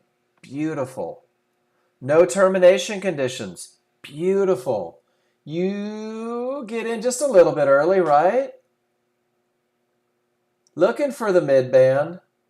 A little early on the entry. Just a wee bit. So guys, this is how the class works. I say silly things like, Brian, this is beautiful momentum, clear path. This is the best. So when this reversal bar prints, We're looking for that mid band as the high point of support, looking for that fib as the low point of support. And man, I'll tell you what, your mistake paid off because you got paid all the way up to where the market was likely to go. You might not have been in that trade. Had you put an order right at the top of that mid band, it may not have gotten you. So, man, this is what we call a happy little accident. This is the Bob Ross of trading, right? Got in a little early and it worked out. But Brian, do you see how the advantages come from inside here? And I'd love to see this trade as well. Guys, you don't realize that I do this. Brian, I know that you went short over here. Let's take a look at it. Let's see what it looked like.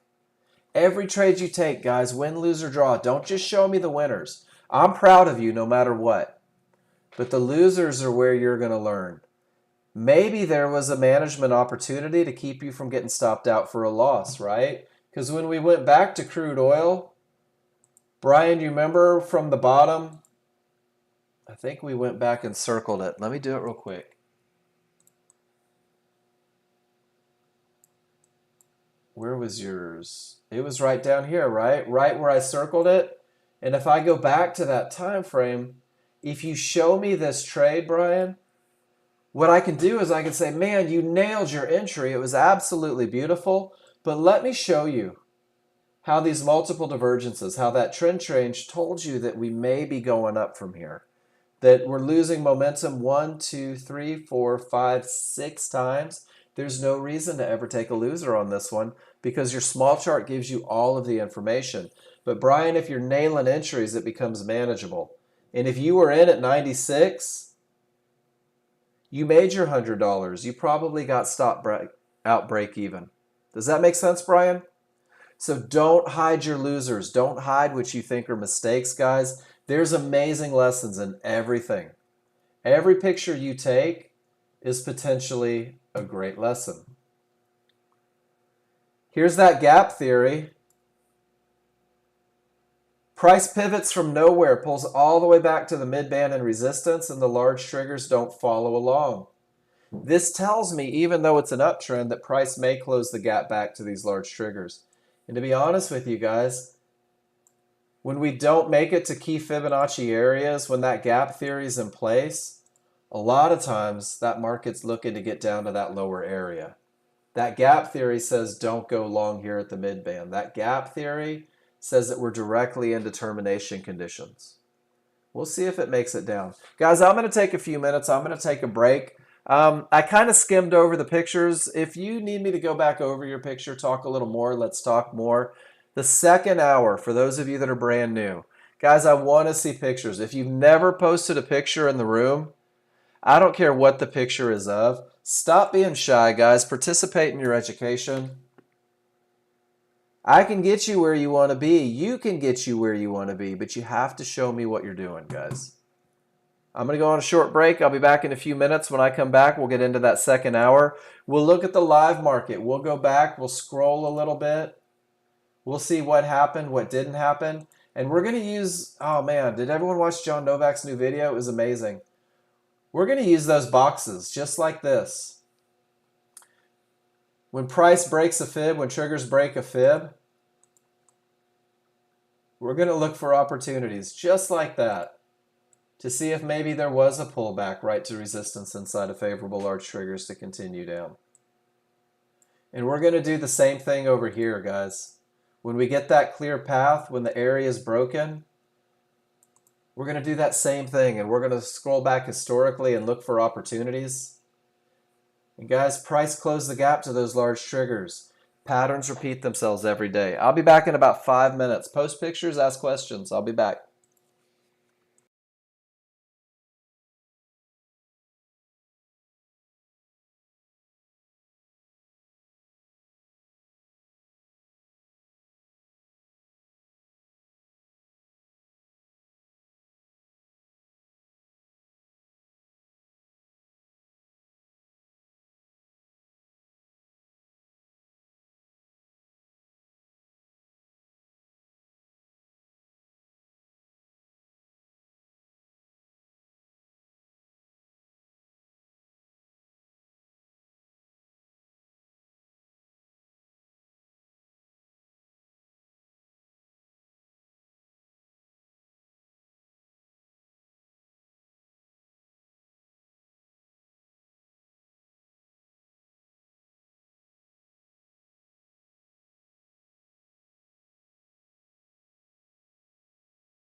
All right, let's get back to work. So Walter, are you with me? Walter Sanchez, it wasn't a live trade, right? But didn't we go through and say, let's create expectations based on patterns?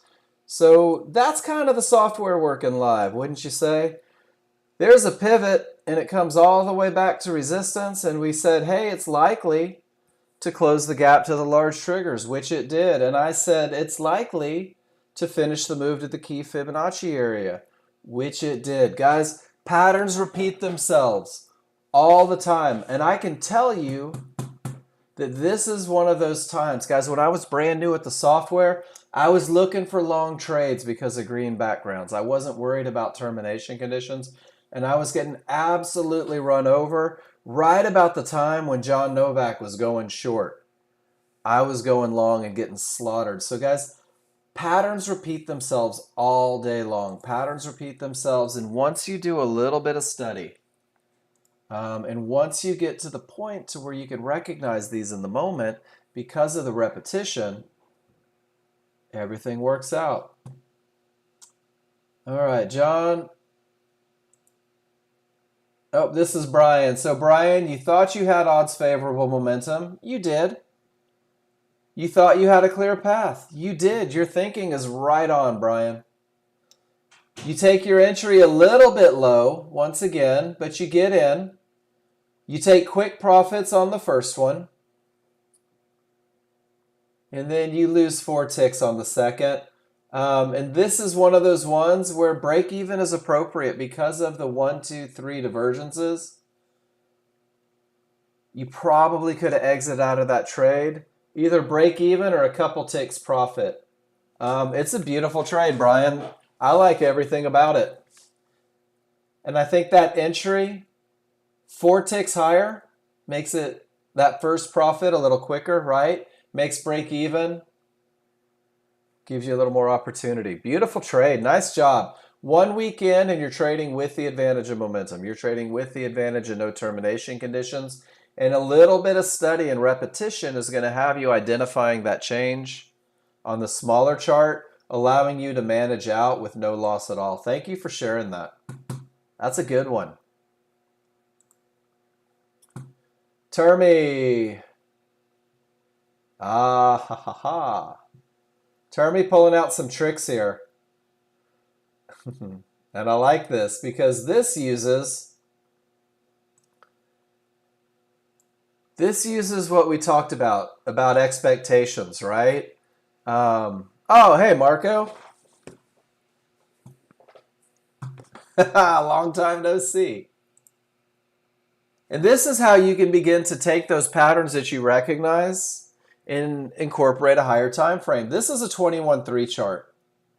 And this 21-3 chart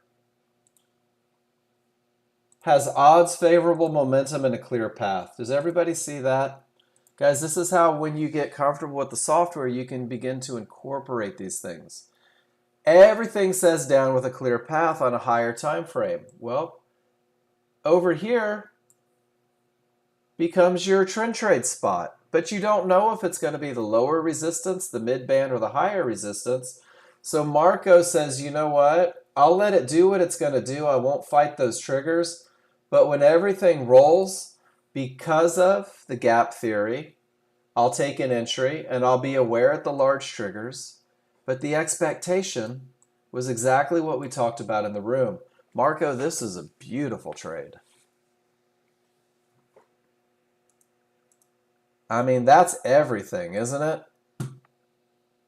And then John, odds favorable, no termination conditions, waiting at the area inside of favorable large triggers, and it just didn't come back. And that's what it looks like live. Mike M.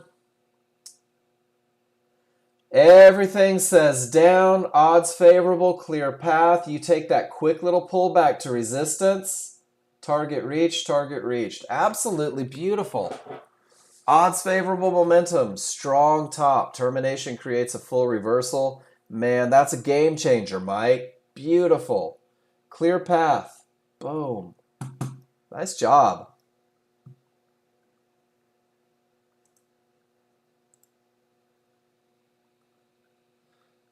termination, odds favorable, and you kind of take the short, right? You take the little pop back to resistance from a good top. Everything says down. It only puts you in one. It only filled you on one. Sometimes that happens. And then, of course, Mike, the only thing that I talk about on this one is you had a loss of momentum, right? It may have gone up to the higher area. Guys, your plan may change as you grow with it. Was your stop above the 1-to-1? That's my only question on this one. I don't disagree with the trade. That's a good-looking trade. And if your stop's where the market shouldn't go, all those advantages coming in creates a great opportunity. It happens sometimes. There's just not enough to fill you, and they only get one.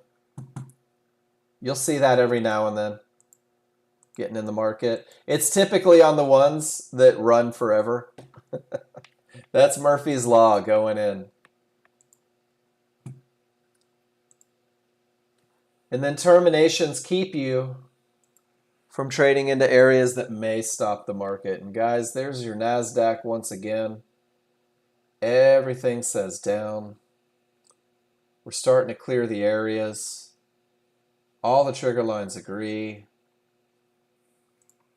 Just waiting for that best of the best, right? Guys, this is the S&P coming from a termination that creates a full reversal, that gives odds favorable. And we're on a 50-50 look. 69.25 on crude oil. I don't think I would have either because the target's reached, right, Marco? Totally different look than this because your target's already been reached. You went right into that Fibonacci area and there's not one trigger line even pretending like it wants to go through it. And even though that's a pretty low probability trade. And you have to be okay with not taking a trade from time to time because you don't have a clear path. Guys, there's those smalls breaking below. The path is clear. It went right to a mid-band, right?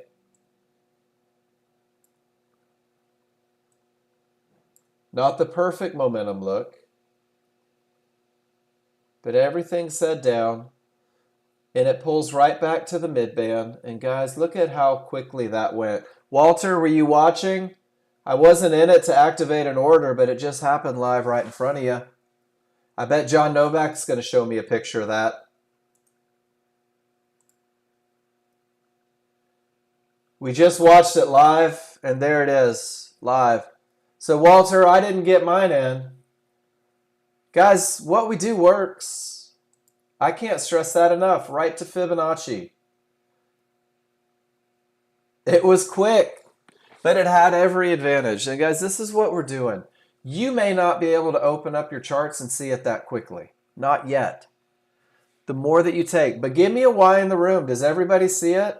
We're going to do it again. Smalls breaking below the large. You have an absolute clear path. Let's circle that little tail. Where did it come to? Came right to a mid-band inside a favorable large trigger. Guys, this is the same plan that we've had for decades. The Nexgen trading plan has always been the same. Identify a termination condition. If the trigger lines are below, don't trade into it. If it holds, the triggers are going to roll, guys. If it's really going to be a bottom or a top, the triggers are going to roll. And then you're going to look for that first opportunity. You may have an HVA trade, something like that. The second, the third trades that you may learn. But then if everything is strong down from a termination condition, you're looking for a pullback to the area inside of favorable large triggers.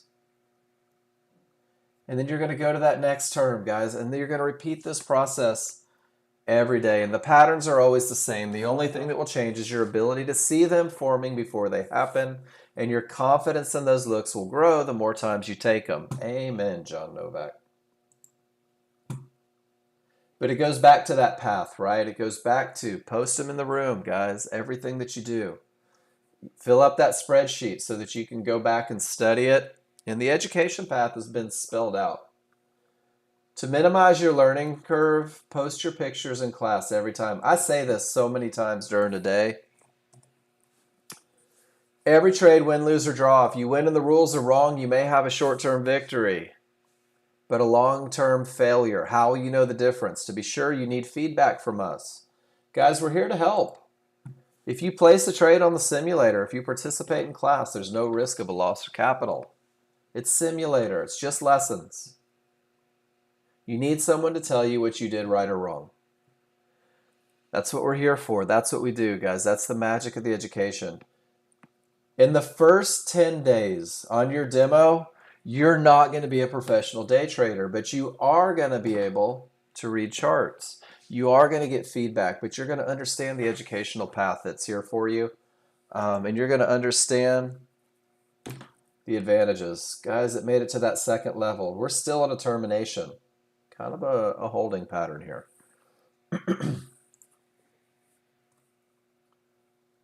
One thing that we can do, and we'll use NASDAQ for an example. Guys, you can go through, and I'm going to make it a little bit bigger like this. Is you can wait for all your triggers to get below an area. Ooh, it's moving. Put a box. When you have a clear path, put a box. Before you get to the next spot, look and see if there were opportunities. This is one of those times. Here's my box. There was one opportunity. There was two opportunities up until Fibonacci support gets reached. This is a great way to study. Yep, Medican school, guys. Nobody started Medican school. Oh, you changed it. And guys, sometimes you're going to have that clear path and you're going to build that box, right? And it doesn't mean that there's a trade. But the rules were met, and you can start this process of going back over and over. Price reaches resistance, triggers don't follow. There's that gap theory. And it's not coming from a termination condition, and there's that exact same pattern we saw earlier to get to the next level. Is that a termination condition that created a full reversal, David?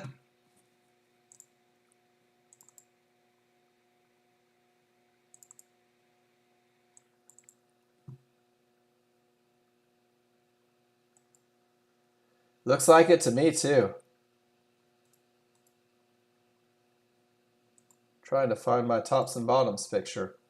Termination. Look at how pretty that is. Creates a full reversal. Full reversal provides odds favorable momentum, right? Smalls are through, large are not. Guys, I can identify my area where the market is likely to continue in the event of a pullback. Smalls above, large below, beautiful bottom, nothing but momentum. So this is how I would do it live, right? Is I would set up a potential limit order at my highest point of support inside of favorable large triggers. If I use that highest triggers to the lowest triggers, highest support to the lowest support, is everybody with me on this? Do you see how quickly that happens? And John Novak, what does yours look like? Oh, get out of here. It's the exact same look, right? And if resistance is reached before an entry is had, well, then I have to sit on my hands and I have to wait again. Is everybody comfortable with that? Odds favorable, clear path. I'm waiting for a reversal bar, right?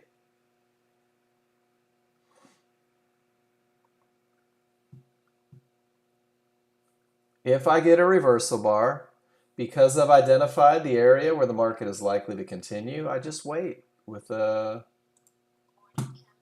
Walter, I was trying to get that one for you, but they weren't going to give it to me. On the S&P, we have a little bit of overrun, weak triggers at support.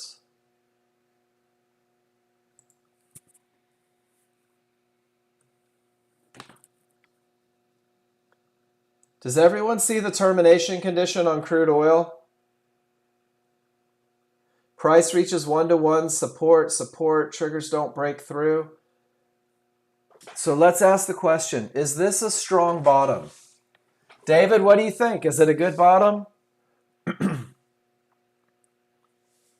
K-Pops, Sydney, Tan, Samuel, Gary, TJ, Walter. David says yes. What else? Who else has an opinion on that one? Tan says good. Johan says good. K-Pop says good. Man, I love the participation. But I want to tell you guys something. Sophia says yes. A strong top or bottom is a termination condition that creates a full, not a frill, a full reversal. Guys, there's your definition. A termination condition. We got that part right. Did we get our full reversal yet? Did we get a trend change? Did we get odds favorable momentum? Not yet. So guys, right now, it's just a termination condition. Just a termination conditions. And when the triggers roll, right?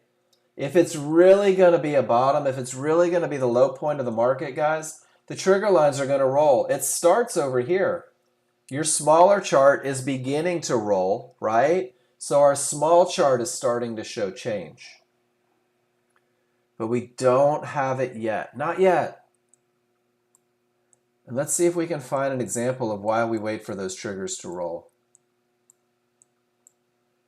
And John Novak's termination conditions have been way too good today. Here's a good example. Looks like a termination, right? Never creates the full reversal. And ultimately it does. Then it becomes a strong bottom over here. That's when the market starts to go. Does that make sense, guys?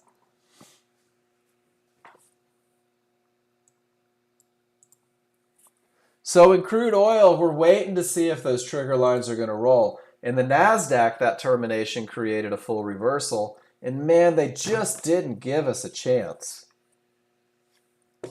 Son of a gun. And then here's John's chart read. Termination condition creates a full reversal. Well, that's a good top. No triggers past the fibs. He's not going short yet. Man, this is great, John. Thank you. Price comes all the way back up to the divergence high. Triggers don't break. Now it's a third divergence in the same price range. We know that this can terminate the trend even more powerful on the large chart. It creates the full reversal, and everything starts to get below the areas. The triggers are passed, the fibs may break, and then when I get that next divergence, everything breaks, and guys, it pushes down. No opportunities. Everything breaks, pulls back to resistance, and then finally there's your trade, guys. That was about 25 minutes of waiting for the perfect trade. But if you were patient, you got in here and you took it all the way down to Fibonacci support, at which point you waited for that next opportunity. Guys, your ability to read charts is going to grow exponentially. Every week it's going to grow exponentially. Termination conditions, right? Rule number 2, not met. Rule number 1, not met. That overrun on the S&P pulls all the way up to resistance. We just need a clear path. Guys, we do this every day. So K-Pop, you can use that idea of where the market is likely to go.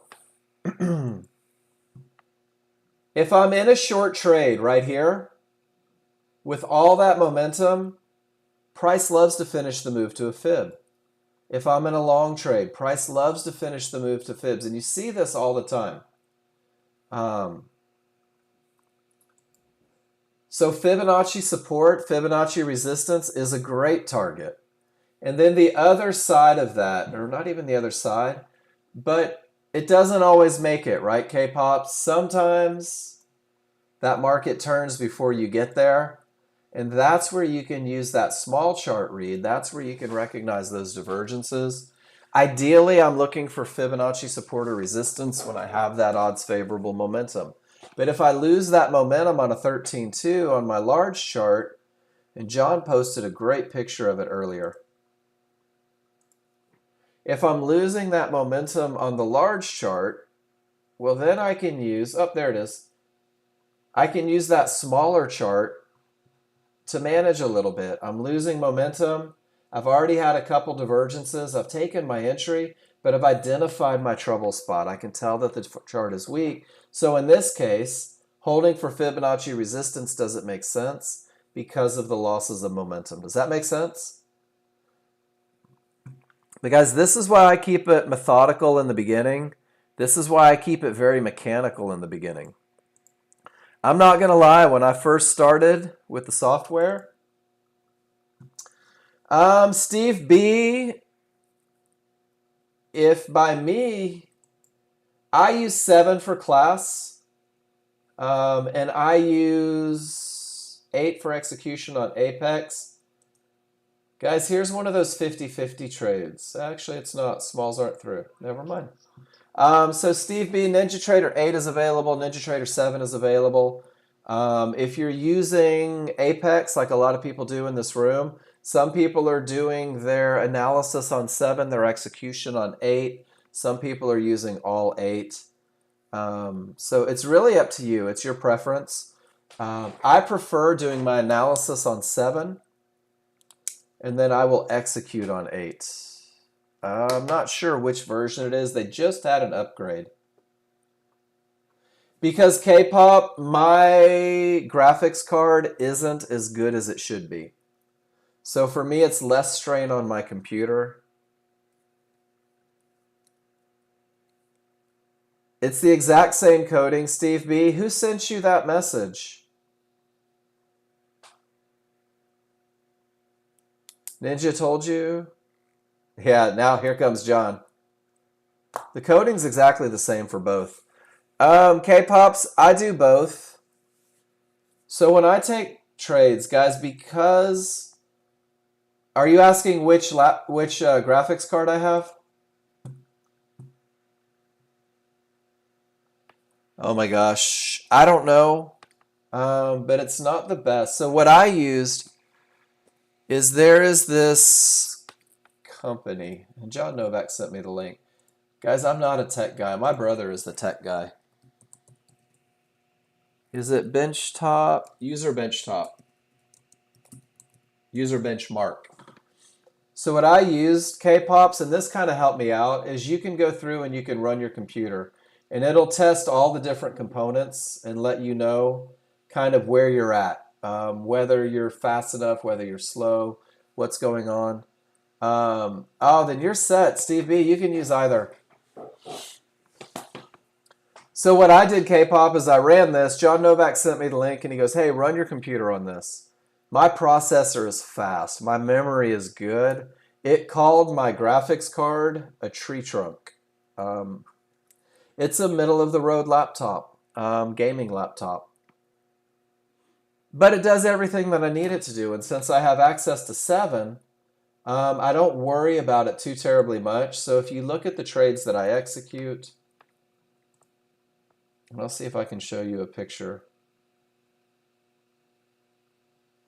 Go to the library real quick. So when I go through and I'm trading, man, I take so many pictures.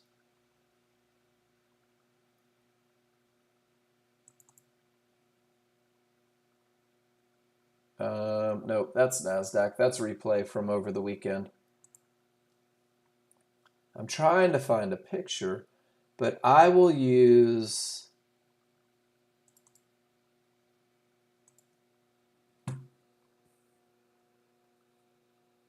I'll use NinjaTrader 8 for execution. I'll use NinjaTrader 7 for analysis. And by putting those two together, I pull the strain off of my computer is essentially what I'm doing.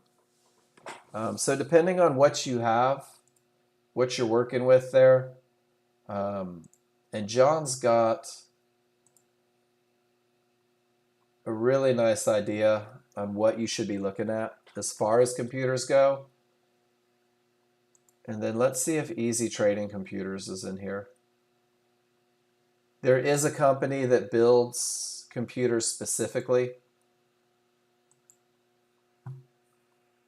for NinjaTrader 8 for the Nexgen software to give you an advantage. But I guess I answered everything but which graphics card I have. So let's see if we can look.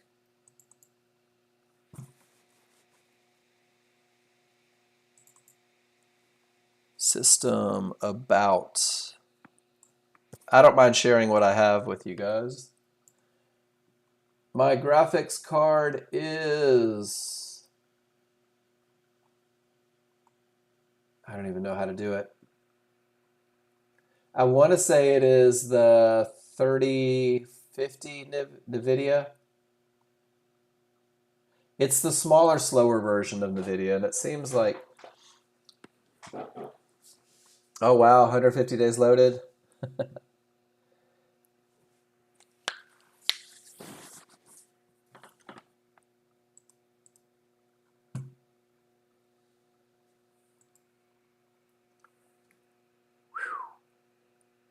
K-Pops, I don't know what that means. I'm not going to lie, and it's a little embarrassing.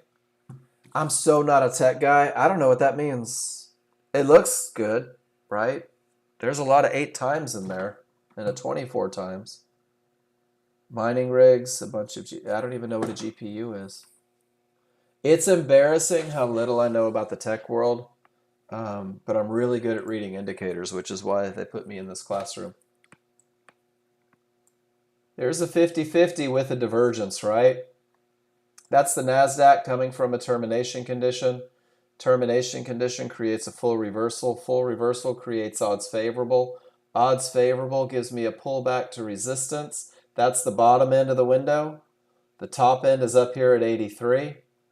Is everybody with that? Termination, full reversal, odds favorable. It's a 50-50 look. 50-50 look has one loss of momentum, but it does have strong triggers. And it's continuing right from the bottom of the window, right? So far. But it may go to the top of the window. So stops have to stay in place. One thing I've noticed on NASDAQ is that fighting those small triggers is rarely advantageous. Now we're at the top of the window, right?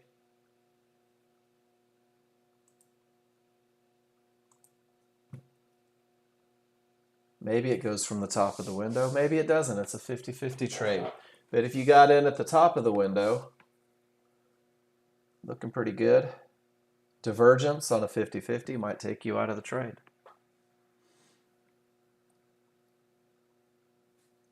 So you start asking yourself, what changed? If I got in just below resistance at the top of the window, what's changed?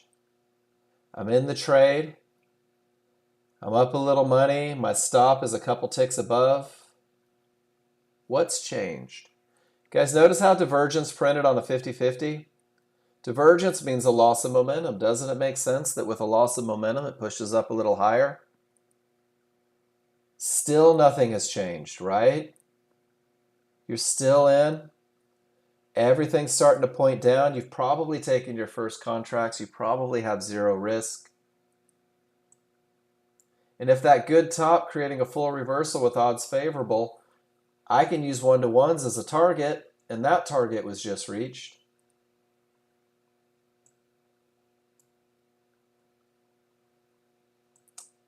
So guys, let's talk window of opportunity. From the highest point of the triggers to the lowest point of the triggers. Is everybody comfortable with that look? That's a pretty big window.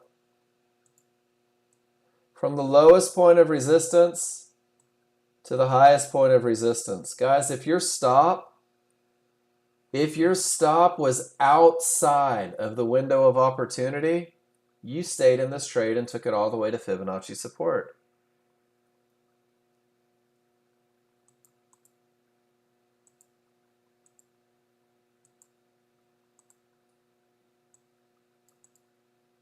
You mean at the area of resistance inside? No, it's in my window. Do you see how it's still inside the window? From the lowest point of resistance to the highest point of resistance inside of those favorable large triggers? K-Pops, you show me a picture. I don't see an entry beyond the window. It never made it past those synthetic triggers. If you got in at the bottom of the window, you may have been stopped out if you put it above a reversal bar.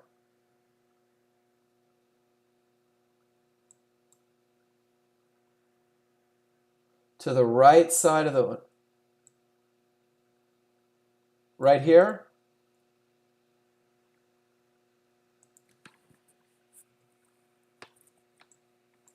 are you talking about this tail right here? Guys, this is why you posting pictures is always a better option. Or are you talking about this tail right here?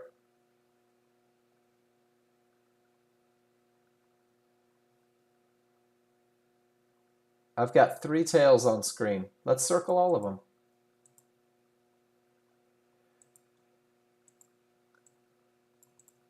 Price reaches 1-to-1s, absolutely no trigger lines break through. So even though it's pretty here, K-Pops, that's not my trade. That's a termination condition in the moment. Do you see it? None of the trigger lines broke through. No reason to believe that's going to break. This was your best trade right here. And that was this tail. And then up here we have that support, right? No areas inside of favorable large triggers. So your best was this one right here. It was a 50-50 with 1 divergence on it. That 1 divergence slowed down the market just enough to get it to the top end of the window. If your entry was at the top end of the window, it was a pretty easy win all the way down to the 1-to-1s because of the momentum.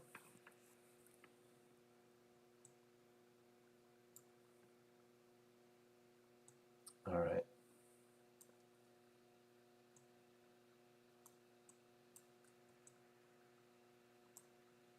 Ready, K-Pops? 50-50 trade, right? Smalls below, large above. I think this is great. Yeah, that helps. But check it out. Everything's down, right? Everything says down. Everything says down, and then I get a reversal bar. So K-Pops, at the time of the reversal bar, we're going to create a window of opportunity. From the low point of the triggers to the high point of the triggers. You with me?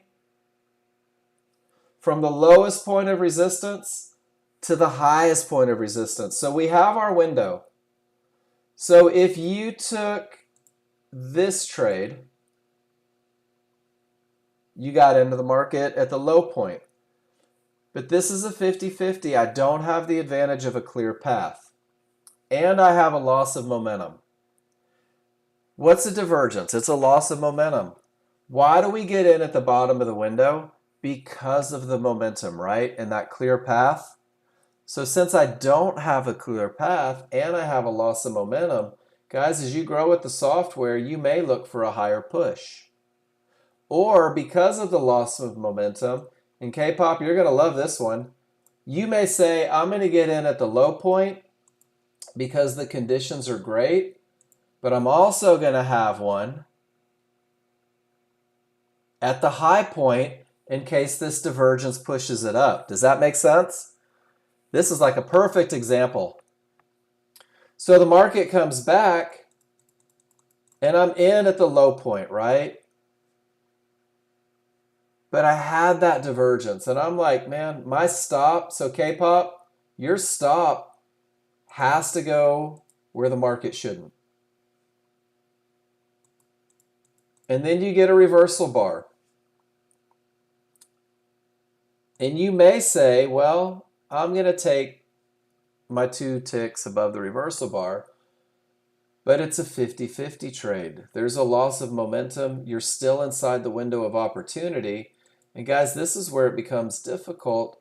You have to trust that with this momentum from a good top, with everything coming down, this loss of momentum, it may go to the top. And if it does, K-Pop, that's where you add your second contract, right?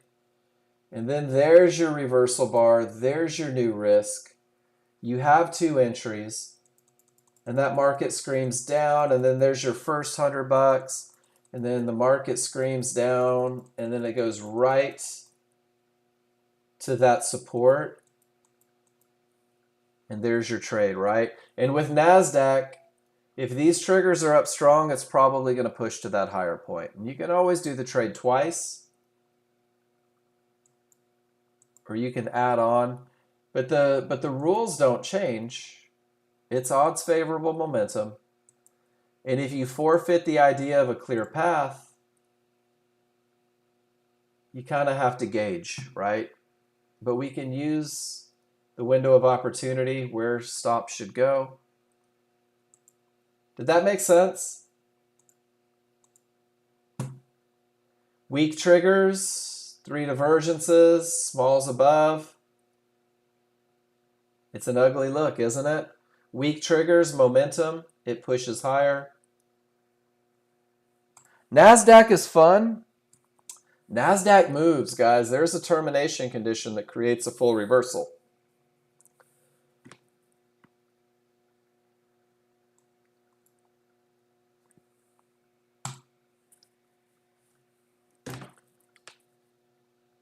Never made it through support, did it? You guys knew not to go short again.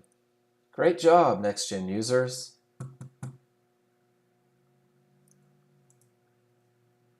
And then John says, in 2004, we waited for a close below the triggers. And still a good thing for NASDAQ. If you're waiting for the top of that window, I did a lot of market replay this weekend looking at NASDAQ entries. And what I've found is that a close on the correct side of the triggers tends to be more advantageous. On the S&P on crude oil that moves just a little bit smoother, I don't wait for that close. I take the rules.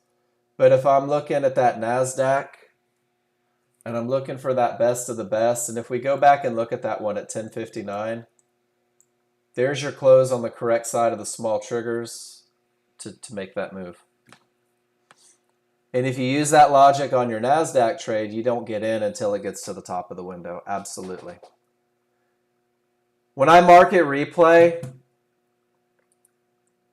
when I market replay, John Novak gets the brunt of all of my pictures. And that was one of the things, one of the patterns that I was talking to him about this weekend, is that when the triggers are strong, when you're trading NASDAQ, it's better just to get to the correct side of them. And Marco, your first and only one account burned in 2011 was NASDAQ. NASDAQ is a different animal. You guys, this is one of those instances where I had the clear path, right? But 3 divergences in the same location says don't do it. If you know your rules, if you know your plan, guys, if you have an absolute, this is what I'm looking for to get into a trade, this look works on every market. It works on every time frame. There's going to be nuances from market to market that may require small adjustments, but it all revolves around having odds favorable momentum. It all revolves around having that clear path. And guys, you will be able to identify the area where the market is likely to continue. And the one thing that you'll have to do with that is you'll have to believe or accept that that window might be kind of big sometimes, which means that there's a little more risk, right? And if there's a little more risk and it's 50-50, guys, it's okay to wait to be on the correct side of everything to get in. So, and that was a great example in NASDAQ. This is a great example of how 3 divergences might push you up closer. And then the market accelerates away from those large triggers and closes the gap right back to them, right? Once again, that gap theory, over and over. Bad bottom, no divergence, all overrun, pushes all the way up to resistance multiple times. Large triggers can't break, they begin to roll. But now I'm into a pivot stop out below, guys. This market's either going to say 43.82 and a quarter is the perfect bottom, or it's going to smash right through. I don't know which it's going to be yet. So I'm going to sit on my hands and I'm going to wait for rules to be met. Guys, that's the end of the second hour. I think it's been a good one. We've seen a lot of opportunities. We've seen a lot of examples of the market doing what it should do, of the patterns repeating themselves over and over. Um, we've also had some good examples of why pictures are easier to have a discussion, because you can show me what you're looking at on your screen. And then Gio, you said that at copy screens you only get half.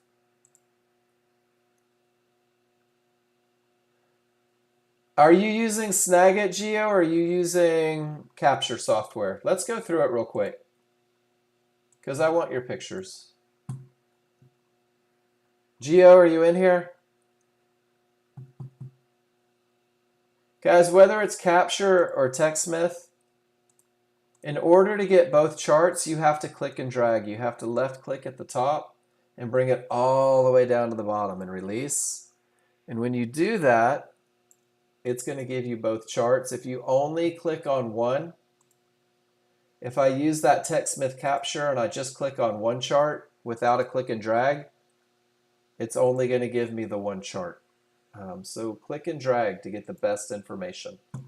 Guys, we're waiting to see if that termination condition is going to break or hold. We're waiting to see if that market's going to go up or down. We don't know. You're using Capture. So did you catch that, Gio? If you click and drag from the top all the way down to the bottom right, whether it's Snagit or Capture, hit the big Capture button. Left click at the top, drag it all the way down to the bottom. Everything inside of those yellow lines is what I'm going to get in my picture.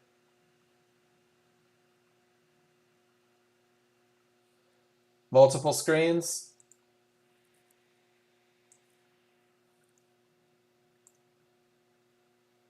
There you go. That's my whole setup. That's 3 screens. So if it's only taking half of each, just make sure that you're clicking and dragging on everything that you want to see. You have a ticket in. If you have multiple screens, but if maybe your monitors, I'm not sure. I'm trying to think of it in my head. If I click and drag here, I'm going 2 monitors.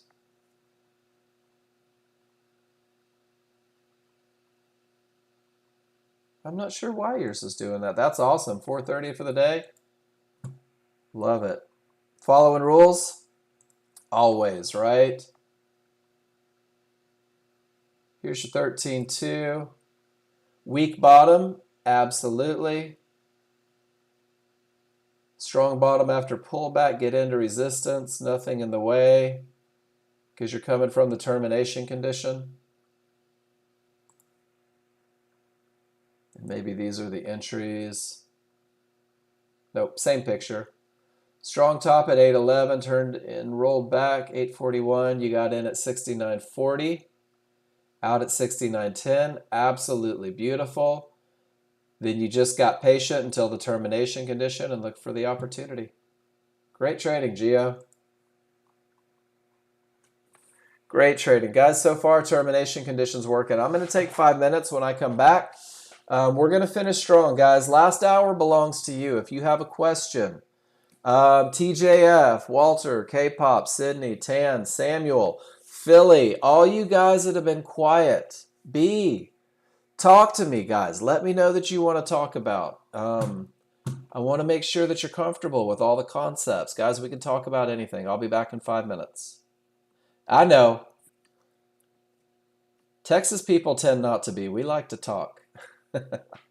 Back in a few, guys.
All right, guys, we're back.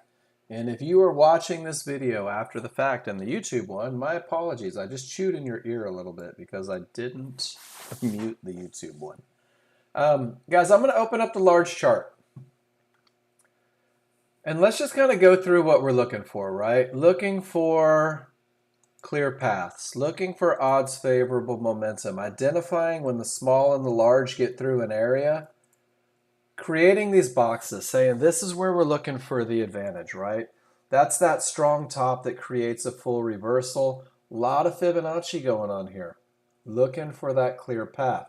And the S&P has been a lot of not having a clear path today.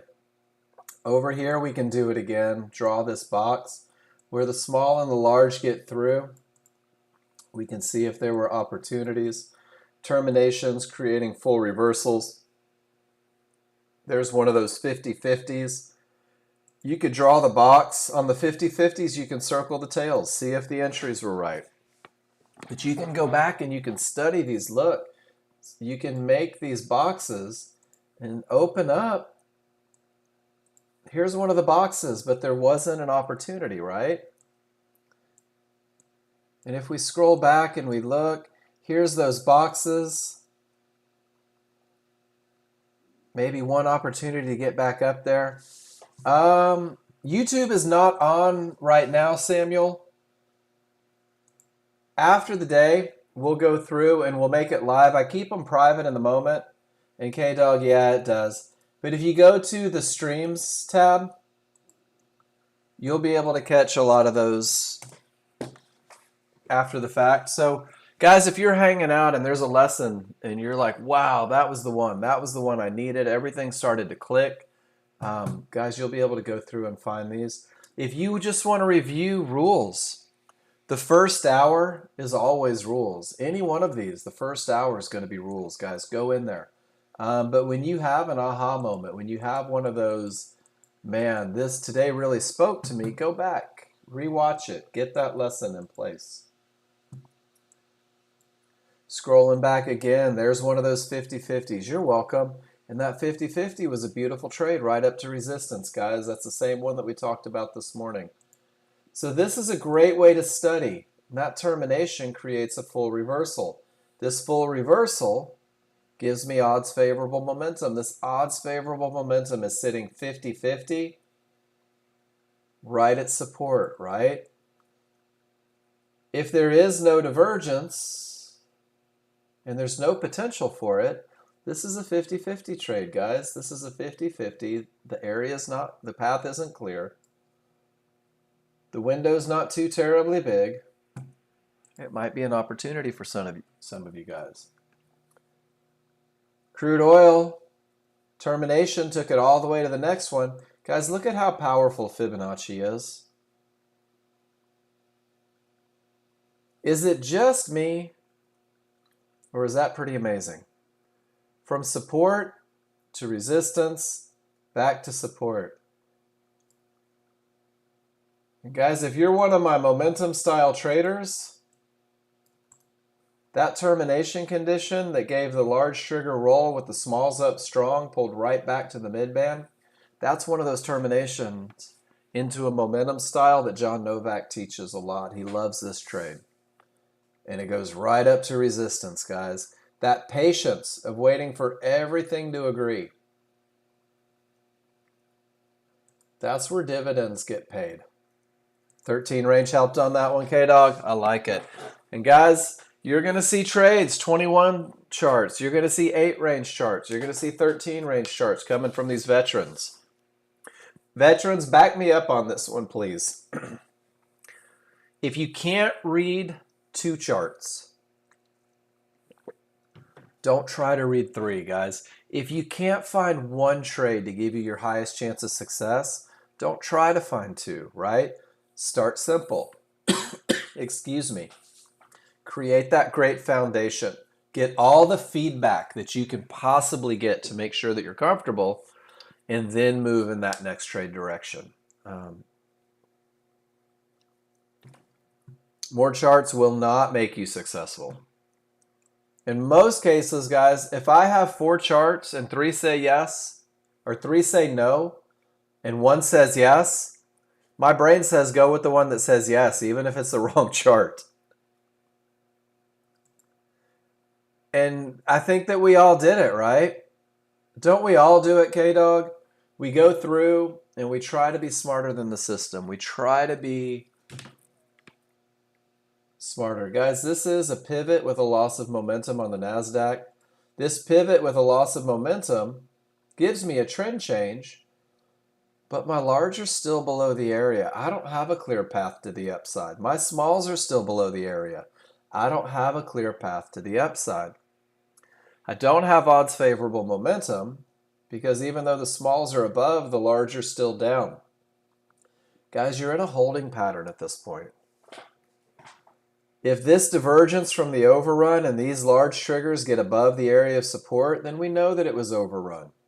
And we can hang out and we can begin to look for those long opportunities. But in the moment, guys, it's too iffy. There's too many maybes right now. What do you guys want to talk about?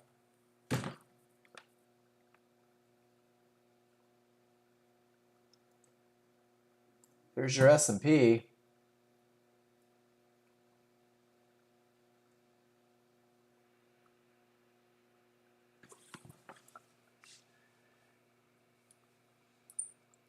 More charts, more charts, more charts. Show them to me, K-Pops.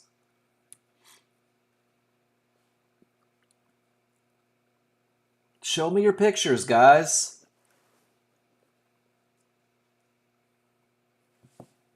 Samuel, what direction do you think it is? Show me your picture. Take a picture. Post it in the room. Dog ate your homework. And the people on the other side of your trades are going to eat your money. No worries. So Samuel, this is your crude oil with absolutely no indicators. What direction is the trend? It's down. Pretty cool, right? It doesn't mean that there's a short trade though, right? Because if we start adding in the indicators, we realize that it's down, but it's down into a termination condition. And look at the bounce.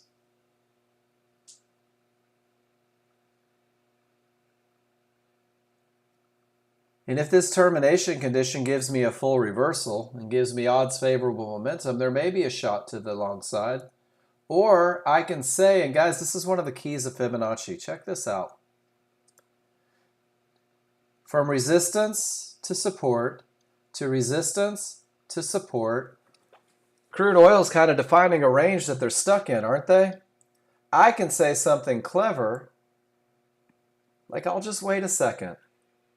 But now I have a pivot stop out with no triggers through at 2 areas of support as well as one-to-ones.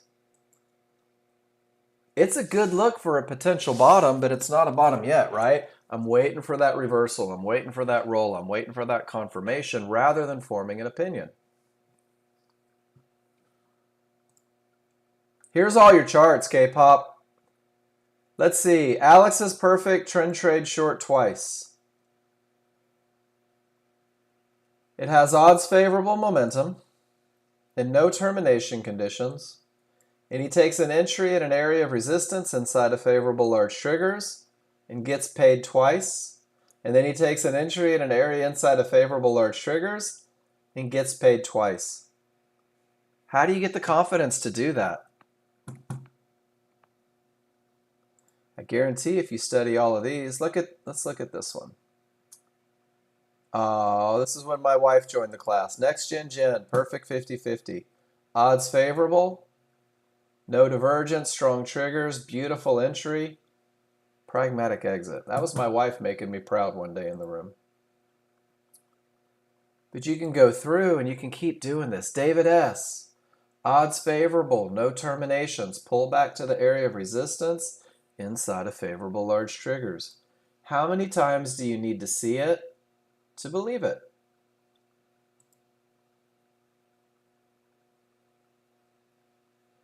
Odds favorable, clear path, area inside, money made. Guys, I'm like a broken record every day. You know what the hardest part about trading is? You guys want this moment of honesty? The hardest part about being a day trader is doing absolutely nothing when there's nothing to do. Guys, there's a termination that creates a full reversal. It's just sitting on your hands doing nothing. Momentum style. Sure is, K-Dog.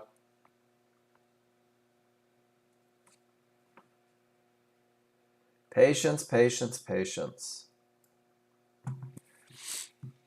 I had a guy tell me once, he goes, some days you're the boot and some days you're the butt. Guys, your rules will keep you from being anything but the boot. It's pretty cool. You've got very clear advantages, right? It's simple. It's only 3 rules. It's just momentum and a clear path in an entry area, right? And it's only 3 rules on 2 charts. That's all you need to be successful. That's all you need to make more money than you could ever spend. If you can believe, if you can create trust, if you put yourself in a position through study, through feedback, to have a firm belief in the reliability, truth, ability, or strength of someone or something. Guys, your someone or something are these rules, are these indicators, is this software.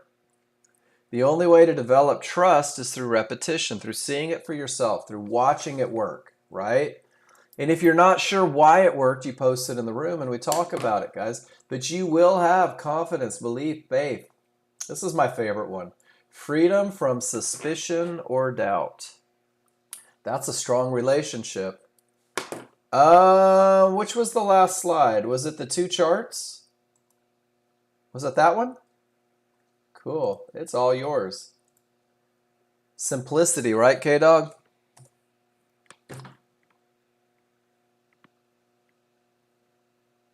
But guys, when you have all this trust, you get rid of distrust. You get rid of skepticism. You have the confidence to take the trades because the advantages are there. Great example of a 50-50 that does not go long with divergence. Not from a good bottom, directly into a mid-band. Those 1-to-1s, divergence prints, not even an up bar against those strong triggers. It's a great example. Guys, rules are designed to keep you safe, right? But you have to learn them. Seatbelts only work if you click it. Crude oil's doing the dance, isn't it? NASDAQ hit a termination condition, and that termination condition is now creating a full reversal. And that full reversal now has smalls breaking above the large. Do you see how that worked? That's a bad bottom straight to the midband, and then it pushes back to support. At support, it becomes a termination that creates a full reversal that gives me odds favorable momentum, that has me thinking that an area inside of favorable large triggers is just about the best idea I could come up with. And John Novak says, you know what? I kind of agree with you. K-pop, there's your 2 sides of the window entry. And now we're just seeing if they want to get us.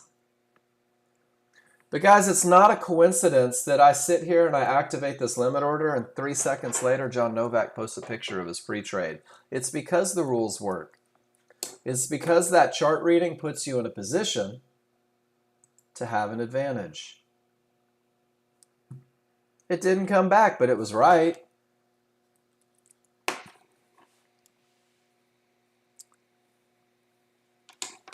There's this cool thing that happens, guys, as you get more comfortable with the software.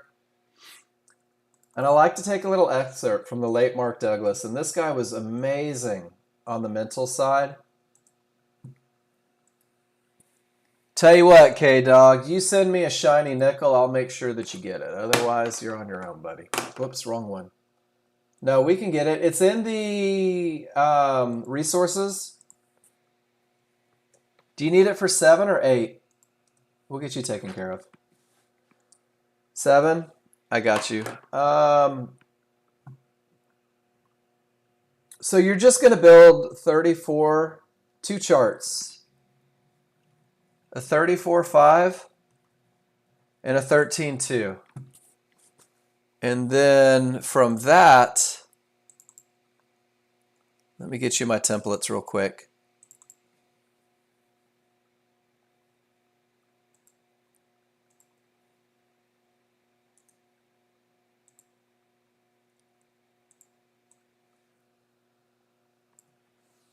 There you go.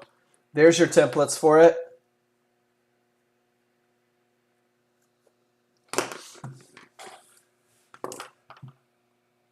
But where I was going before I got distracted, no worries. Guys, when you stop expecting to win every trade, when you realize that there is a cost of doing business now and then, that 80% winners means 20% losers, when you stop expecting to win every trade, what you're going to find is you're going to start winning more trades because you're not worried about the outcome. What you're concerned about is the execution of the method. And you get to that point because the method you've developed trust in. You know that the method provides more winners than losers. You know that the method creates advantages. And there's this great thing that happens, guys. Your palms stop sweating, right? You quit clicking on your charts all the time. And there's 6 signs that you know you're becoming you're maturing as a trader. And guys, it very is. It's a metamorphosis. And the first one is that you manage your risk and then you manage your reward. That you get in at the best of the best spot because it provides the least amount of risk. That you're in at the areas inside of favorable large triggers because even when you take that 20%, they're smaller than the winners could ever be. Guys, and then you manage your reward. Once you learn how to get the great entries, then you begin to learn how to get the most out of them. This is a huge one. You're completely relaxed when you're making trades. Guys, when you are taking trades and you're not nervous, you're not hopeful, you're not wishing, your palms don't sweat, you're not scrolling, when you can take a trade and roll 6 feet back from your desk, guys, you know that you're maturing as a trader because you know that you're following your rules. And if you're following your rules, you don't force or chase trades, guys. You don't try to make something happen. You wait for it to happen to tell you that it's time to enter the market. Trading's not your daily adrenaline fix or entertainment. I say it every day. Go jump out of a plane if you need adrenaline. Go swim with sharks, right? Go call your wife names. There's some adrenaline. Guys, you follow your trading plan. When your only options are rules met or rules not met, that's when you're maturing as a trader. And then when your worth as a trader and your worth as a person are 2 separate things, when you realize that not taking the best trade, right? When you realize that not winning doesn't mean that you're bad. Guys, odds favorable, didn't reach the area. There's a pullback to support inside of favorable large triggers, and I'll be damned, it went right to the area. I was flapping my gums about maturity, and I didn't catch it in the moment. John Novak, do you have a picture for me? John says, yeah, let's go ahead and get paid. In a little late. That's okay. Termination creates a full reversal. Full reversal gives odds favorable. Odds favorable gives a clear path. Pulls right back to the area inside of favorable large triggers. Takes you right to that fib. You were waiting for the up bar on the range chart. No worries. And then K-pop. Fibonacci resistance with absolutely no triggers in. What a great termination condition. What a beautiful place to take targets. There's no reason to hope. Guys, you have the best software in the world. You have the clearest rules in the world. You have the advantages laid out right in front of you. The only thing that you have to do is take the trades when they set up. Study the trades. Take the pictures. Isn't it amazing? And then Fibonacci holds, as it does. 50-50, no divergence on the first push, but when divergence prints on a 50-50 trade, look how it pushes up higher. Guys, if you look at that simple trading plan that I put in front of you, when you talk about 50-50 trades, guys, in the beginning, no divergence helps keep you safe. From a good top or bottom keeps you safe. It would have gotten you in the first short, at which point you could have made your $100 and gone break even. And when divergence printed, you're out of that trade saying, I need to let it finish. I need to let it shake out a little bit. Rules-based trading. From termination, determination, determination, determination, determination. Definitely not favorable large triggers. Definitely not areas inside of it. Definitely not odds favorable momentum. Guys, you're in a holding pattern. NASDAQ, termination directly to the mid-band. 2 divergences, triggers roll, bottom side of synthetics. K-Dog's going, oh my gosh, that looks a lot like a momentum trade, Mark. And I would say, K-Dog, you're talking crazy. What do you want to talk about, guys? We got another 10 or 15 minutes. But look at those large triggers. Look at the smalls on the wrong side of them.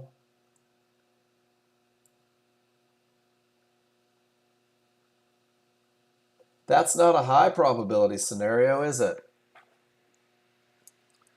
But if you've been taking those high probability trend trades, if you just made $1,000 on the way up here on your 4 contracts, you might have taken that momentum trade off the mid-band from a termination condition that created a full bar, that gave a trigger roll, that had strong triggers.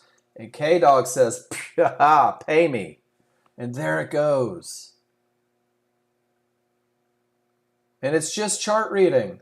And it's still going.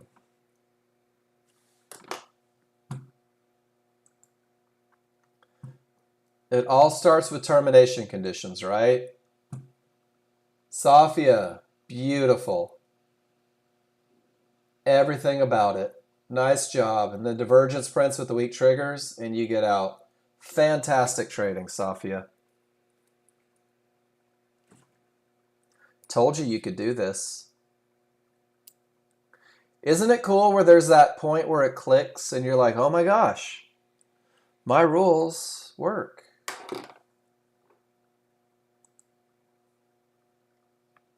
Tan, let's see what you did. Tan says 50-50, no divergence, beautiful entry. Tan, this is perfect. Termination that creates a full reversal. Full reversal gives you odds favorable. 50-50, no divergence, in at the area. Tan, you're already over your $100 profit on the first one, right? How did you manage it when the divergence printed? That's the picture that I want to see. Did you sit and hope with a giant stop? Or did you recognize that it was a medium probability trade and manage it like a medium probability trade? Because 4 contracts at $100 each, that's a $400 trade on a medium probability scenario. And when that divergence printed,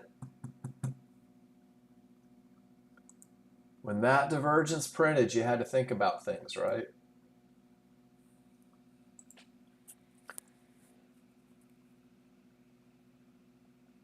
You kept your stop at the mid-band. Whew, that's a big stop. That's a lot of risk. Still range bound. Guys, it never blinked. And it still hasn't blinked.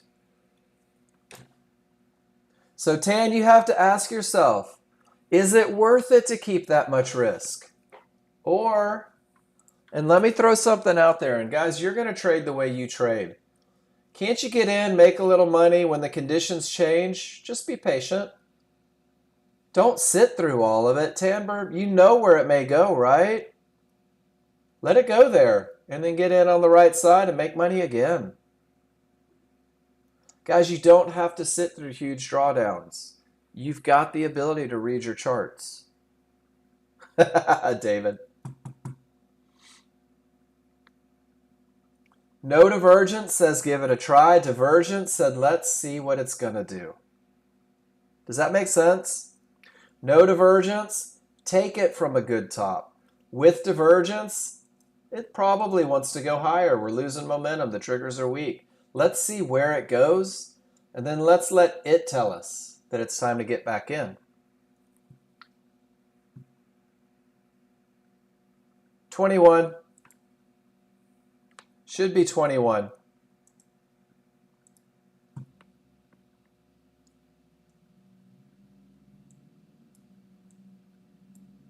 With the market flow signal, I like it.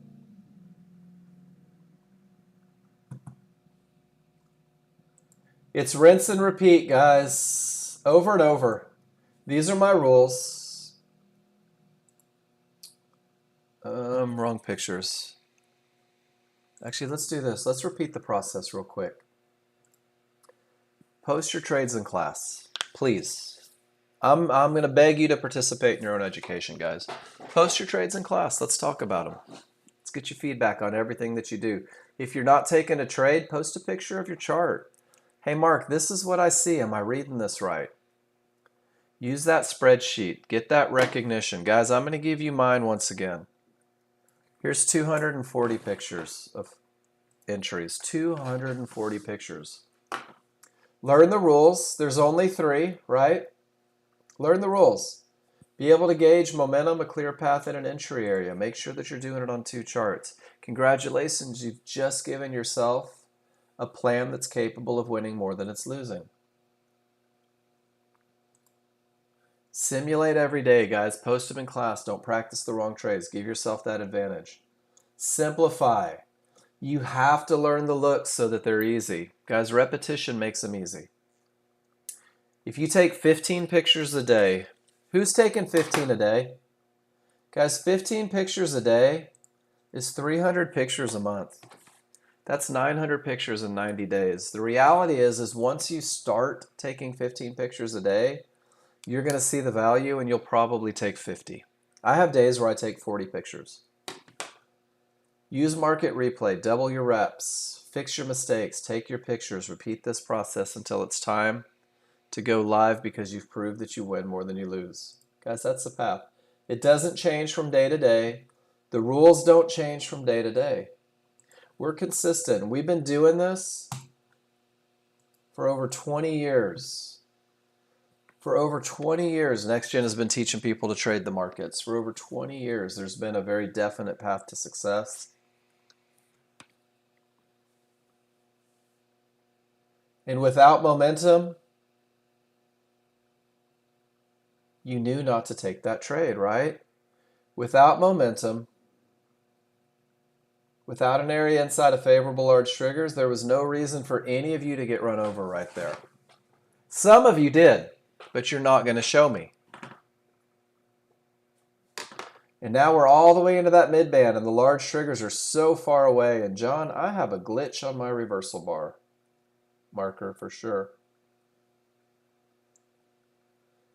And now we're going to see if this overrun was just overrun. If the large triggers get above support here, guys, we're going to have odds favorable and a clear path again. But if these large triggers remain below, then we're in a holding pattern. And that happens sometimes. 90% of what you do during the day is going to be reading your indicators. 10% of what you're doing is taking trades based on the advantages that present themselves. Guys, I hope you learned something today. You don't have these blue fibs? Are you on 8, David? Do you have tick data running? That's a 21.3 area. Or on NASDAQ, it's like a 54 area. But this is a synthetic fib that's coming from a different time frame. This is your highest time frame.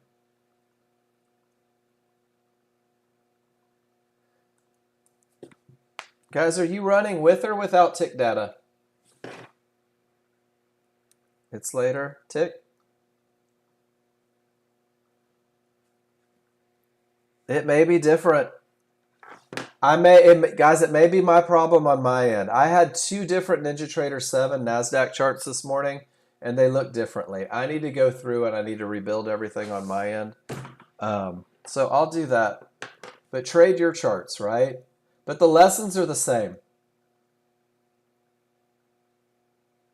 They should be the same, Safia, but if we have a little discrepancy in tick data, it may make a difference.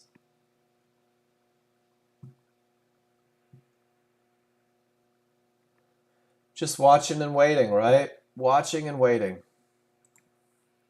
Gary, good morning, man. I love it. Gary says, everything says down with strength, no divergences, getting in, getting paid, getting in, getting paid. Gary, beautiful. Taking advantage of that momentum. Nice job. That's some strong trading. That's the day is done, right? Go get you a hot dog. Take in a Cubs game. Or a White Sox game, depending on which side of town you're on.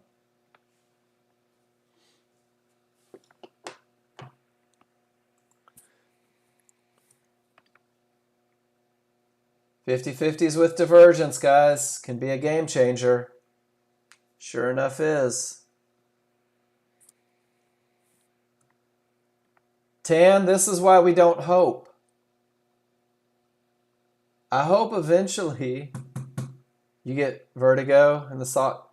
Is it steep? Is it a really steep stadium? I've been in a couple of those. John took the pullback. I like it. We talked about it, right? If this was overrun, if these weak triggers created the reversal, if that reversal gave us odds favorable momentum, if that odds favorable momentum gave us a pullback to an area of support inside of favorable large triggers, well, that's a good looking trade. Nice trading, John. Guys, there's going to be a point in your trading where everything clicks. Until you get to that everything clicks point, guys, keep practicing, keep studying. Keep going through and learning the best of the best. Keep going through and keeping it simple, guys. Keep presenting in class, asking for feedback. Give yourself every chance of success. And then, John, you took some off at the pivot high, at the divergence high. Nice job managing. No reason for you to sit and hope. You're not willing to risk anymore. Take a little profit. If it runs, great. If it doesn't, you have nothing to lose. Guys, base hits add up. Here we go. You guys like movies? I'll tell you what. This is your homework. If you like movies and you haven't seen it, go watch Moneyball with Brad Pitt and Jonah Hill, I think his name is.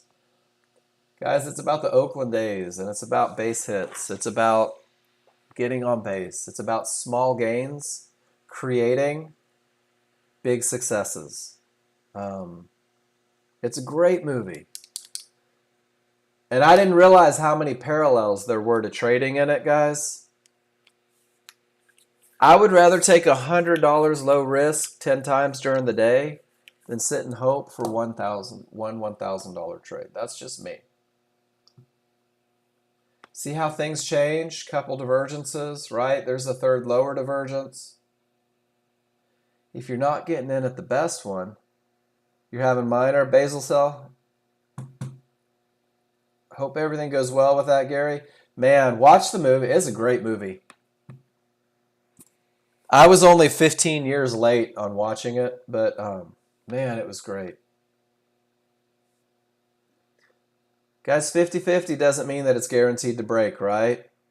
50-50 means that it hasn't broken.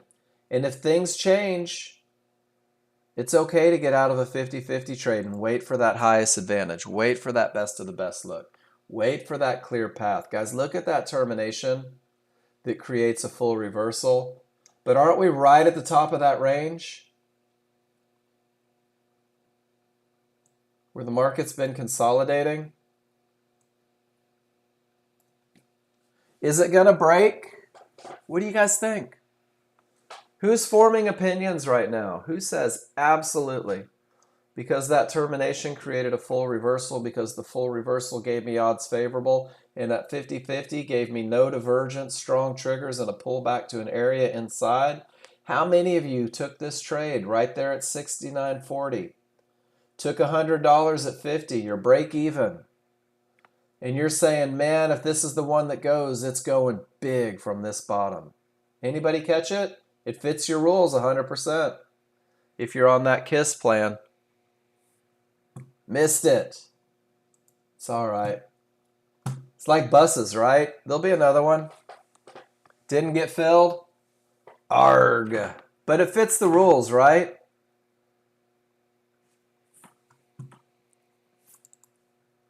Guys, I'm telling you, this is the most simple, easy plan for consistency. This should be your beginning. You're going to grow from this plan. You're going to have realizations that you never thought you could have. You're going to have reads that you never knew you could read. Guys, it's a marathon, not a sprint. Focus on the best, build a foundation, and then move from there. And guys, that's it for me. I'll be back tomorrow, 9 a.m. We're going to do it again. We're going to talk about rules again. We're going to talk about advantages again. We're going to talk about how to study. We're going to talk about how to take pictures. And I'm going to continue this process every day until you guys are so sick of me because it's so second nature that you just go off and make a bunch of money without me, guys. Have an amazing afternoon. I'll be back tomorrow. Guys, the YouTube video will be up in 20 or 30 minutes. If you take trades afterwards, guys, bring them to class tomorrow. I want to see them. If you're not posting pictures yet, you know who you are. I want to see your pictures, guys. Have a great afternoon, and I will see you tomorrow. Take care, everybody. Be good.